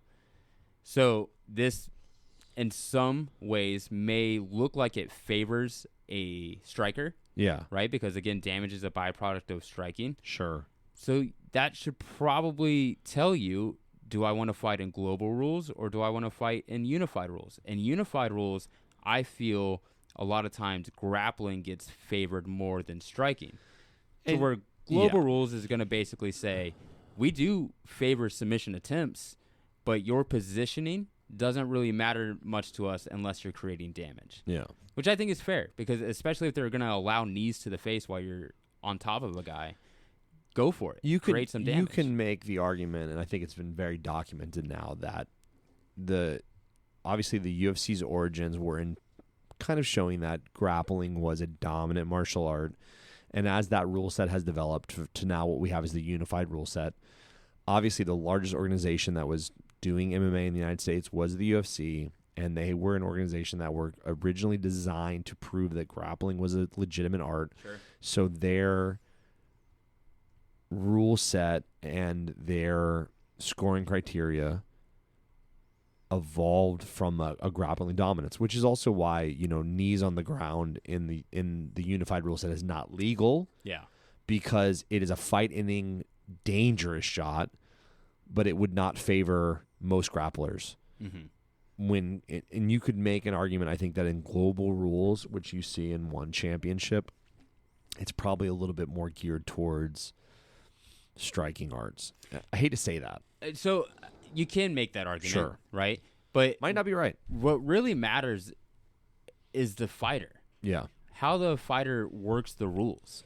So again, the argument of like knees to a down opponent hinders a grappler. Yeah. Unless you're on top. If you're a grappler, you're the grappler. Yeah. You can put yourself you're in a position afraid of control shooting and and getting them. sprawled on? Well, be better than that. Get to Yeah. your feet, turn that corner, get that takedown. Don't rely on shooting and stalling to save you. Yeah. Because that's unfortunate for a striker. Now we're talking about which is even. Allowing the knees on the ground, I think, makes it more even. I don't think it gives an advantage one way or the other. Again, you could make that argument. But I think grapplers like to grab and hold a little too much. I'm a striker-based guy. Shots fired. And I will grab to Shots play fired. the rules. But the man's a brown belt. Okay, he's not that much of a hater. I did grappling for a long time, guys. I got the arthritis to prove it. So back to global rules: near knockdown, near submission. Second is damage, internal, accumulated, or superficial. Correct. Third, you said, is striking combinations and cage ring generalship. What is fourth? Fourth is going to be earned takedowns or takedown defense. Okay, and I think this is a big difference between unified and Big difference. global. And then what is the final criteria for that? Aggression. Aggression, which is, I think, the standard. If nothing else happened, who stared at the other guy more aggressively? Who looked like they wanted to actually do something despite not doing anything. This is where I think is a massive difference between global rules and unified rules, because there is an understanding, whether that is real or that is contrived, that in unified rules, I take you down at the end of the round. Nothing else happened, but I scored a takedown. That is like a 10-8 round, because they are scoring the takedown much more effectively than they are scoring the knockdown in unified rules. Yeah. I would say that in global rules, you don't see that. The takedown is not as valued as the knockdown or the near knockdown or the submission or whatever. And again, I encourage everyone to go read both rule sets, specifically the unified MMA rule sets, because it will say there that a takedown is nothing more than a change of positions. Sure. What you do with that position Then becomes the question. then becomes whether we're scoring it for you or not. Gaining positions, this is a kind of debatable again. Gaining positions on the ground is great in jiu-jitsu. Sure. Right? They score that. In wrestling, they'll score that. But when it comes to MMA, It should not matter. it should not matter unless you do something. Yeah. Even if it's a minimal, you drop an elbow or two. Well, I we got to start heading towards that winding it up time. But what I will say is that even the hierarchy of positions in MMA is a little different, right? Because in jiu-jitsu, I do not necessarily want to stay inside control, but in MMA, it probably values me a little bit more. I can usually do more damage and retain better control from side control or even half guard. Yeah. Where in jiu-jitsu, if I cannot get out of half guard, I cannot win the fight. It's very hard to submit from half guard. I know a lot of of the traditional ground and pound fighters that have no problem just hanging out in half and beating the donkey out of you, And that's what, again, it's MMA. So this is where we've seen it's young, right? MMA is still young. So we see these grappler-based fighters, and they get all these takedowns, and they demand the respect of grappling and stuff. But don't forget, it's an MMA fight. You have the ability to strike. Again, even if it's a minimal amount, you have to show something worth scoring. If we're wrestling at home, and I had an older brother growing up. If my brother got on top of me, right? Whatever. That's dominance. Whatever. He's on top of me. But then, our mom breaks it up, and then I smack him. I got the last hit. That's all that matters. That's all that matters. Who got the last hit? He's listening right now going, "You're a prick." Yeah. He's thinking, I always got last hit. Dude, what are you talking about, bro? But yeah, it's legitimate. I think again, there needs to be more discussion. I as a judge, I try not to be I'm Mr. Striker. I try to go to again based on what the scoring criteria wants us to do, which is give the win, give the points, because we got to do a 10-9 must system or 10-point must system. Give the points to the guy who's working towards a finish. I'm going to it's another week, so I have to quote or at least paraphrase Johnny Davis. I think Johnny Davis, like the vice president of IKF, talks about this a lot, where he says that to some extent, MMA has kind of taken the best aspects of striking and they've marketed it, but they don't necessarily favor it sometimes. Yeah. Right? Because like when you go watch a highlight reel of the UFC, you're going to see a lot of striking, flying knees, head elbows, kicks. punches, kicks. You're not going to see a lot of near submission attempts. Yeah. And when people often will say like, well, Muay Thai is not that exciting, or kickboxing is not that exciting, or I can't sell a kickboxing show, or, you know, we're not going to, you know, we're going to have an MMA event, but we fill it with kickboxing fights, or we fill it with Muay Thai fights. The truth is that all of the things that fans love to watch, and we're not talking about like the experts, we're talking about the casuals, they like striking, right? And I think that's one of the reasons that so many people are going to one championship, because there's a lot of more high-level strikers that are kind of now transitioning to one championship because of whatever reason. And again, I do not want this to be like a love story for one championship. I think they're very enjoyable to watch. But I to that point, love the UFC for my entire life, essentially, you know? To that point, though, you were talking about one championship, but you brought up these regional shows who do fill the cards with multiple martial art rule sets. Sure. So it seems to me that product of kickboxing, Muay Thai, Jiu-Jitsu, and MMA is actually the model. Is a better model than just MMA. Because that's what the regional events are doing. Yeah. That's what one championship is doing. Obviously, it's different, right? I mean, it highlights you because, like, you know, we've seen a lot of fights in the UFC where it is two strikers that have no intention of going to the ground. Yeah. And they're going to keep it standing. And they probably would have agreed to do like a small glove Muay Thai. And I think fans would have loved that. Yeah. But because they only operate in that one rule set. Now, this is where, you know, we can start to get into like controversies and misunderstandings. But this is where the UFC probably has done things better to grow their sport, because there are so many rule sets when it comes to striking arts that the casual fan does not. It's like you get lost. Like, why isn't he doing this, or why is he doing that? I think that if you want to make striking, stand-up striking, whether that is Muay Thai or kickboxing, whatever you want to call it, as big as it should be, we need a unified rule set. We need one unified rule set and one scoring criteria, and everyone needs to go to that one, because the average fan could tell you what the rules for MMA are, right, in the United States. If I was like, hey, what are the rules for MMA? An average fan watched a couple of fights could probably say, well, this is what's allowed, this is what's not allowed. This is kind of how it's scored. They're going to use terms like damage, which are not in the rule set, but they kind of have an idea of what it is, right? The average person that has probably watched Muay Thai fights or kickboxing fights could not do that. No. And that's a problem for our sport, because if every time, you know, why are NFL fans so educated? Because the rules rarely change. They're always the same. And the NFL fans probably watch more NFL games than a referee does, right? Because if an NFL fan watches 3 games in a day, I guarantee you a referee in the NFL can only, you know, ref one game. Yeah. Right? So the fan's going to become more educated because they're watching it, and the rule set's the same always. And I hate watching football. I hate most Yes, I know this sports. But I will watch it because I'm curious to how it differs from our martial arts. Sure. And man, the education you get on one program is astounding compared to a martial arts event.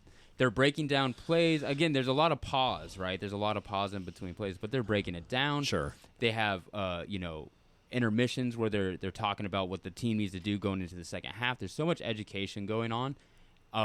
That's why the fans seem so educated, because they're just regurgitating essentially what is being said, to where we hear the same regurgitation in martial arts for UFC, but they're regurgitating poorly because the commentators themselves aren't being fed the best information. Where do you think the misconceptions or the controversies, because there seems to be a lot of debate always about judging, where do you find that is, what's causing that, do you think?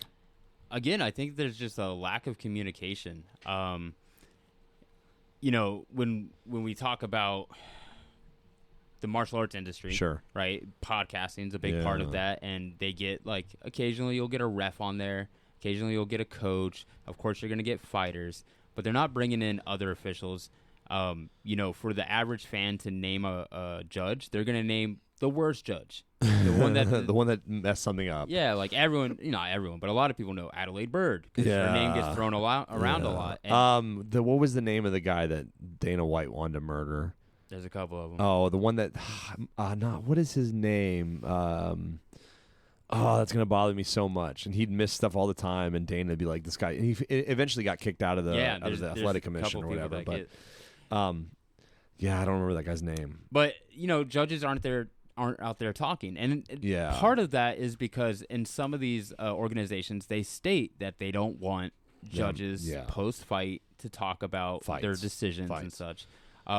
But I think that's a real misstep because, again, there's not enough education right now. Yeah. And until we cross that bridge to where we're talking to judges more, we're holding them more accountable, we're getting their viewpoint.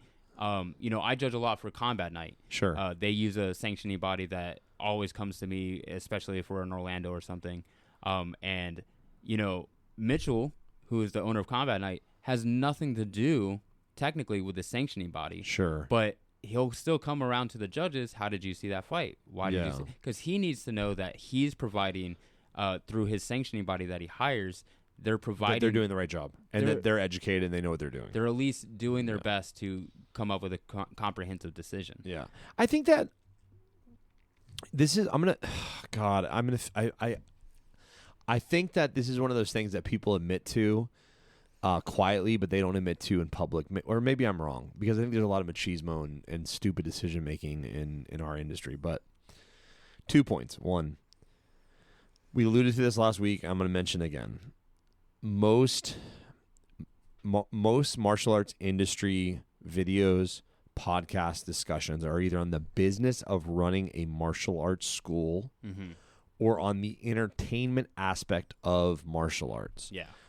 Very rarely are we in that lane of education as a martial artist. And I think one of the reasons is because it's a smaller population. Because if we do entertainment, right, everyone will talk about everyone. There's 5 billion UFC fans. Okay, so you're gonna get a lot of people listening. If you're talking about the industry of martial arts, the business of martial arts, there's a lot of martial arts schools. Yeah. But when we're talking about high level coaching, that's a very small segment of people that are going to listen to that. So it's unfortunate, but I think it is very true. Now, in 2000. In the late 90s, early 2000s, I transitioned from traditional martial arts, I was doing karate, to starting to do like Muay Thai and non-traditional martial arts, and also martial arts that were more like, this is going to piss people off, adult-based. So instead of going to a class where I was the oldest kid, I was the youngest adult, if that makes sense. And the UFC had been around since 92 or 94. Vale Tudo and No Limits and all that stuff had existed prior to that. Obviously, some form of no rules or MMA style fighting has been around since the Greeks and Pancration, if not earlier than that. But in 2002, 2003, 2004, 2005, there was this revitalization of the UFC where a bunch of money was pumped in. And one of the things that they did was they created the Ultimate Fighter TV series, which they paid for and had very little advertising dollars to do. And as a martial arts practitioner, that was an incredibly educational resource. Why? Because now we're seeing how high-level coaches coach or how other fighters train. Because prior to that, you probably did not see anything like that. The only videos that were being made were either instructional videos that were traditionally being made by more traditional sources, right? Yeah. Or these National Geographic, this is how Shaolin monks train. Right. And I actually still have one of those videos, and they're fun videos. But you all of a sudden now you see UFC fighters, Yeah. guys It's that like- are competing for the UFC. It's like watching a movie. It's like Yeah. make believe. Yeah. Yeah. Like, oh, these are how they really train. Yeah, this is okay, real. cool. All right, that's interesting. And sure, it's scripted and sure there's drama, but hey, guys, we're going to work on this takedown. And you're actually watching the takedown on TV going, oh, I see that. I didn't know that detail. That's interesting. Okay, cool. Oh, that's how, that's how Ken Shamrock teaches that. Or that's how,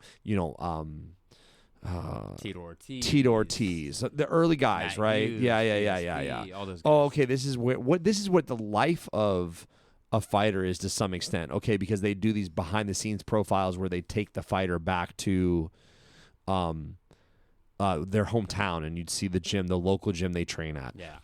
The only other organization that was doing anything like that was that HBO Boxing Mm-hmm. would do lead up to the fight where they would follow the fighters, and you'd see the fighters running every day, and you'd see all this interesting stuff. Yeah. That did not exist. Mm-hmm. And then for like maybe about 10 the first like early years of what I would describe as new UFC.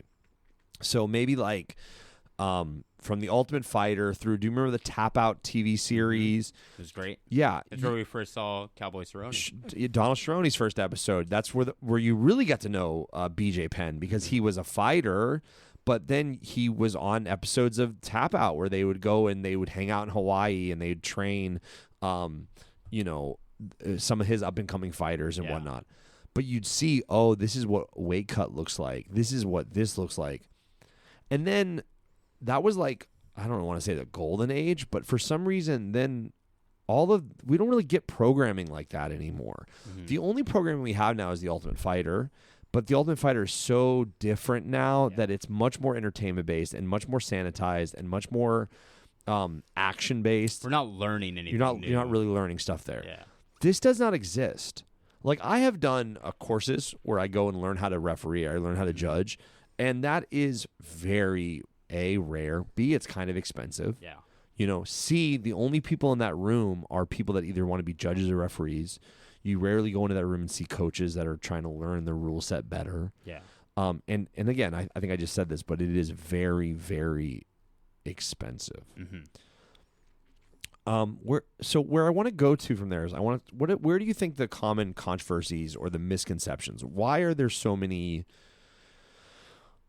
disagreements when it comes to scoring? So, in my personal experience, Okay.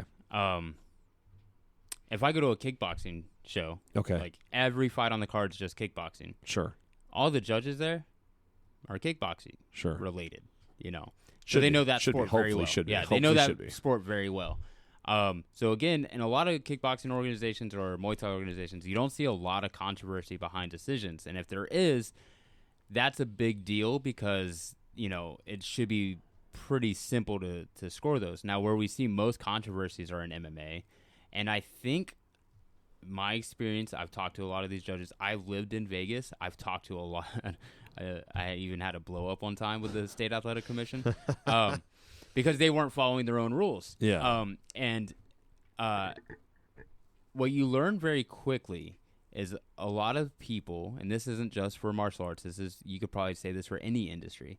A lot of people who are given authority aren't necessarily the best people for the job. Sure.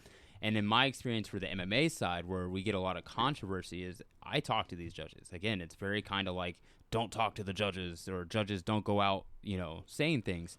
I'm not a pro yet. I'm not going to say anyone's names and stuff. But you meet some of these judges, and you're like, why are you here? You have zero grappling experience. Or why are you here? You've never thrown a punch in a competitive setting. You don't Sure. understand how a snap of the head isn't really that big of a deal. Yeah. There's little things like that if you're not very knowledgeable of the sport, you probably should not be judging that sport. The big one is MMA because, again, you're getting maybe a boxing judge Sure. who has been 30 years judging boxing. Now the last 10 years they're judging MMA, but they've never stepped in an MMA gym. Yeah. They've never been in guard. They've never passed a guard. This is such a complicated thing because I think that it's like if you were a mechanic, if you were a car mechanic and you've never driven a car, Yeah. that's a weird job to have. And it's not to say you can't do it. It's sure. just you're not getting the best experience to understand. And also, I mean, like, I don't want to sound like I'm an ageist, because I'm not. But this would be my thing. If you are at the point where it's very hard for you to, let's say, grapple, you could still watch a lot of grappling tournaments. You could still talk to a lot of grappling officials. You could still talk to a lot of grappling experts. You don't have and to you take could say, classes. You can go do explain privates. this to me. Yeah. You know, also, it's my understanding, and I can't say this officially or unofficially, but it's my understanding, like John Danaher, which is considered one of the greatest grappling coaches currently in the world, has a lot of injuries, and it's very hard for him to grapple. Sure. So if this gentleman has a super advanced knowledge of grappling and isn't able to do a whole lot of grappling anymore, it doesn't mean that you can't be involved Sure. in the sport if you have limitations. That's not what I'm saying. What I am saying is that you have to figure out a way to get continuous education. And if you're coming from, let's say, a Muay Thai background, and you start judging or refereeing jiu-jitsu, you need to do some homework, and that homework's probably going to be something you're going to pay for yourself out of pocket. Yeah. Because for you to develop expertise, for you to develop mastery, you're going to have to invest in your education. I have a $130,000 college education that I have to pay, right? Enjoy that. Yeah, it's not. I'm not a huge fan of it, but there's nothing wrong with you investing in your education. Sure. But for some reason with, I guess, these things that we consider to be like hobbies or luxuries, we're not investing in education. And often because the organization, the promoter, the organization is different than the governing body. The promoter and the organization might have a decent amount of money, and they might even be willing to pay for officials to be educated.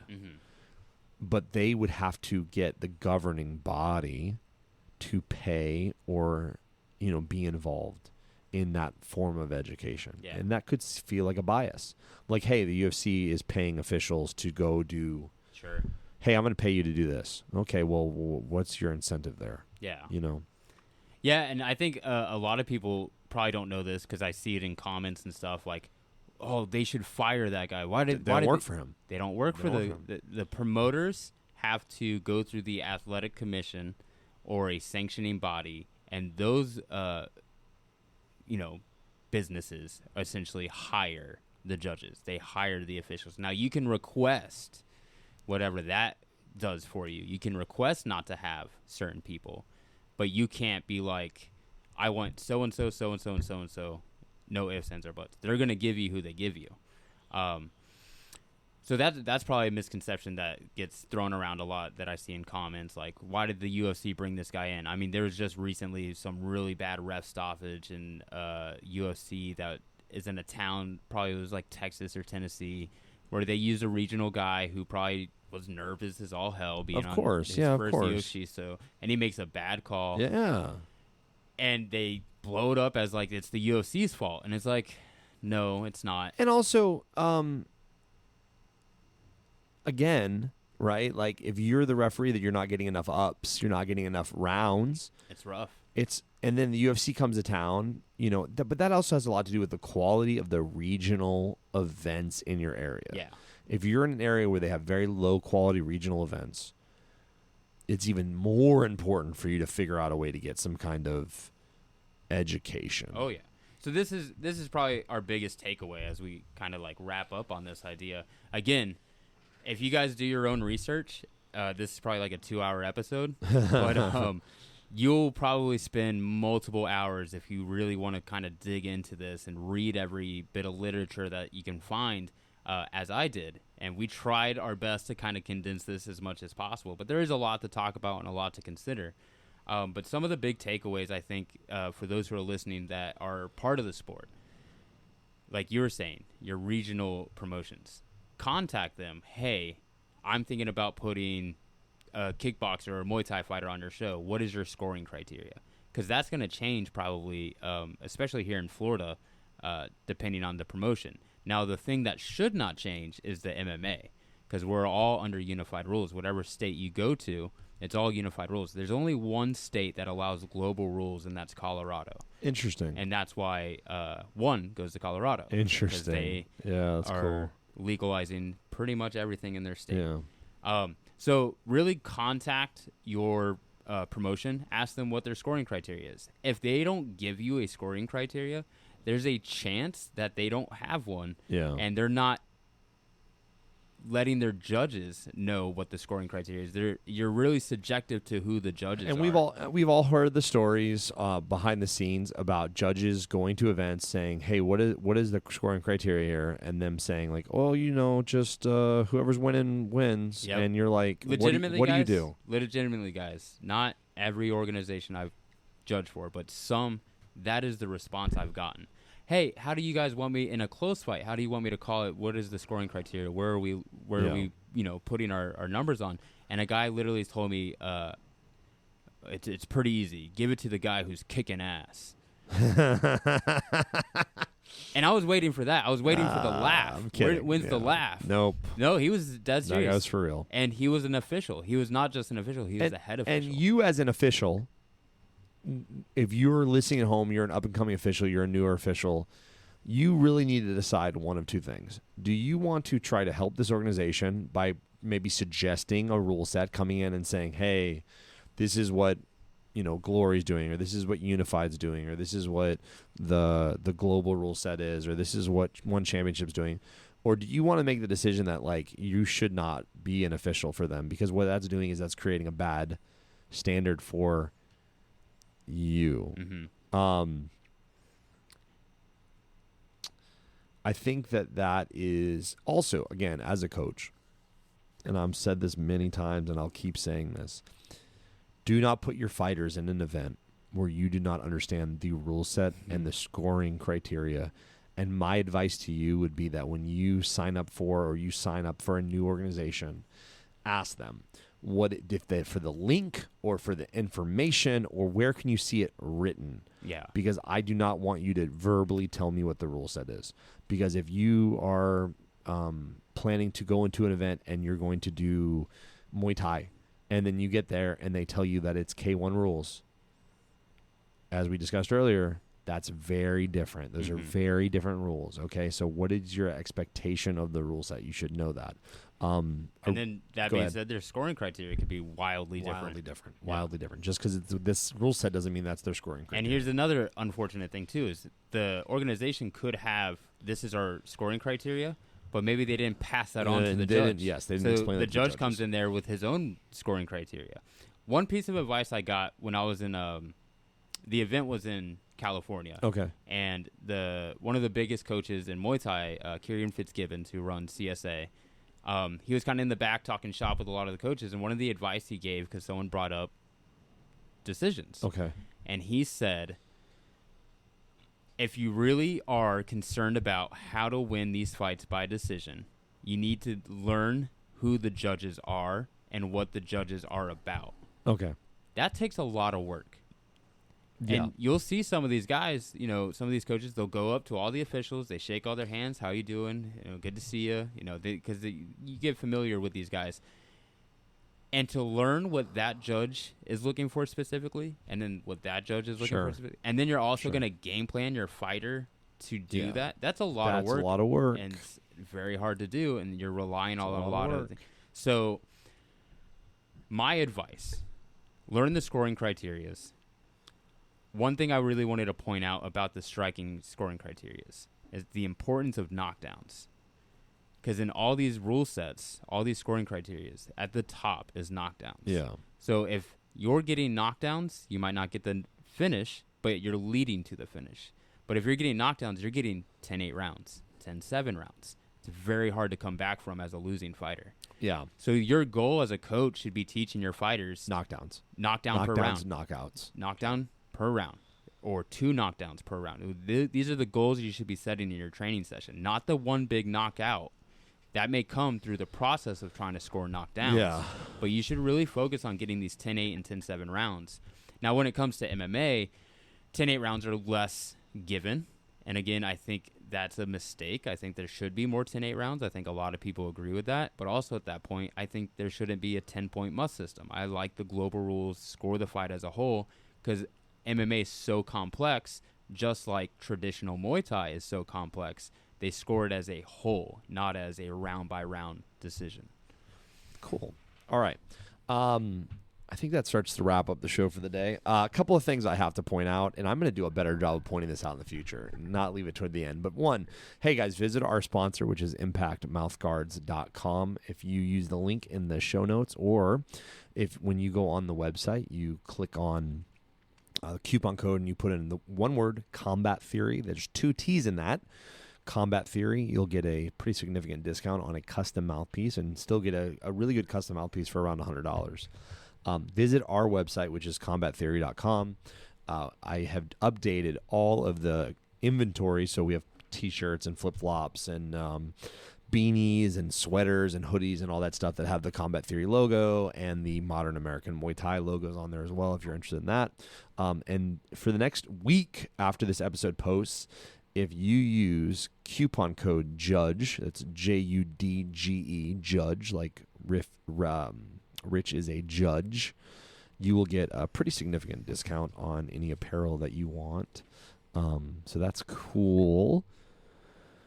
We should be posting another episode, if you enjoyed this one, sometime in early October, probably around October 3rd is what I'm thinking. And we're hoping to have a guest. Yeah, we're working on getting a guest. We have a couple people in mind, so I don't want to tease too much. Yeah. But yeah, we want to kind of split up. Might be my mom. She might come on the show. I don't know. She's not important or anything, but maybe she'll cook us food. We can get some entertainment out of that. Yeah. My mother's never seen a fight before in her life. How is that possible? I have no idea. But yeah, we want to kind of break it up, not make everything so educational based, but of course we'll add aspects as we go. You can always visit Rich. Rich has a new event. October 15th is his next event in Orlando, Florida, which is with Florida PMT. And if you go on his website, which is FloridaIKFPMT.com, or you could visit his Instagram, which is Florida_PKB_PMT, and all the information for that new event October 15th in Orlando, Florida, and that is Point Muay Thai. If you don't know what Point Muay Thai is, go listen to the previous week's episode, and that's the whole episode's on that. Completely different scoring criteria. Totally different. Completely doesn't have anything to do with knockdowns, but it has to do with teaching you how to win fights. It's an educational tool, and we talked about that pretty heavily.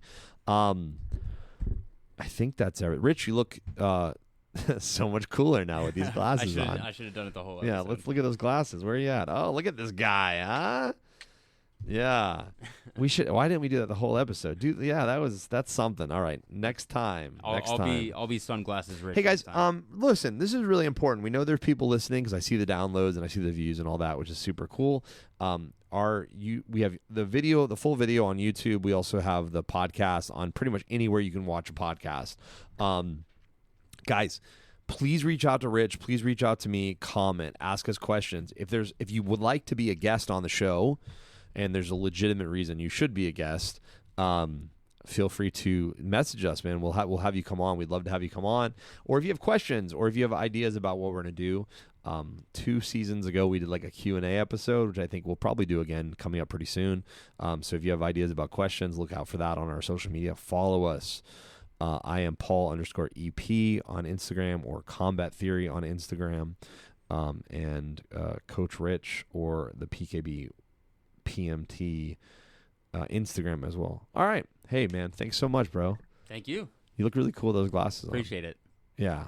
All right, man. Later.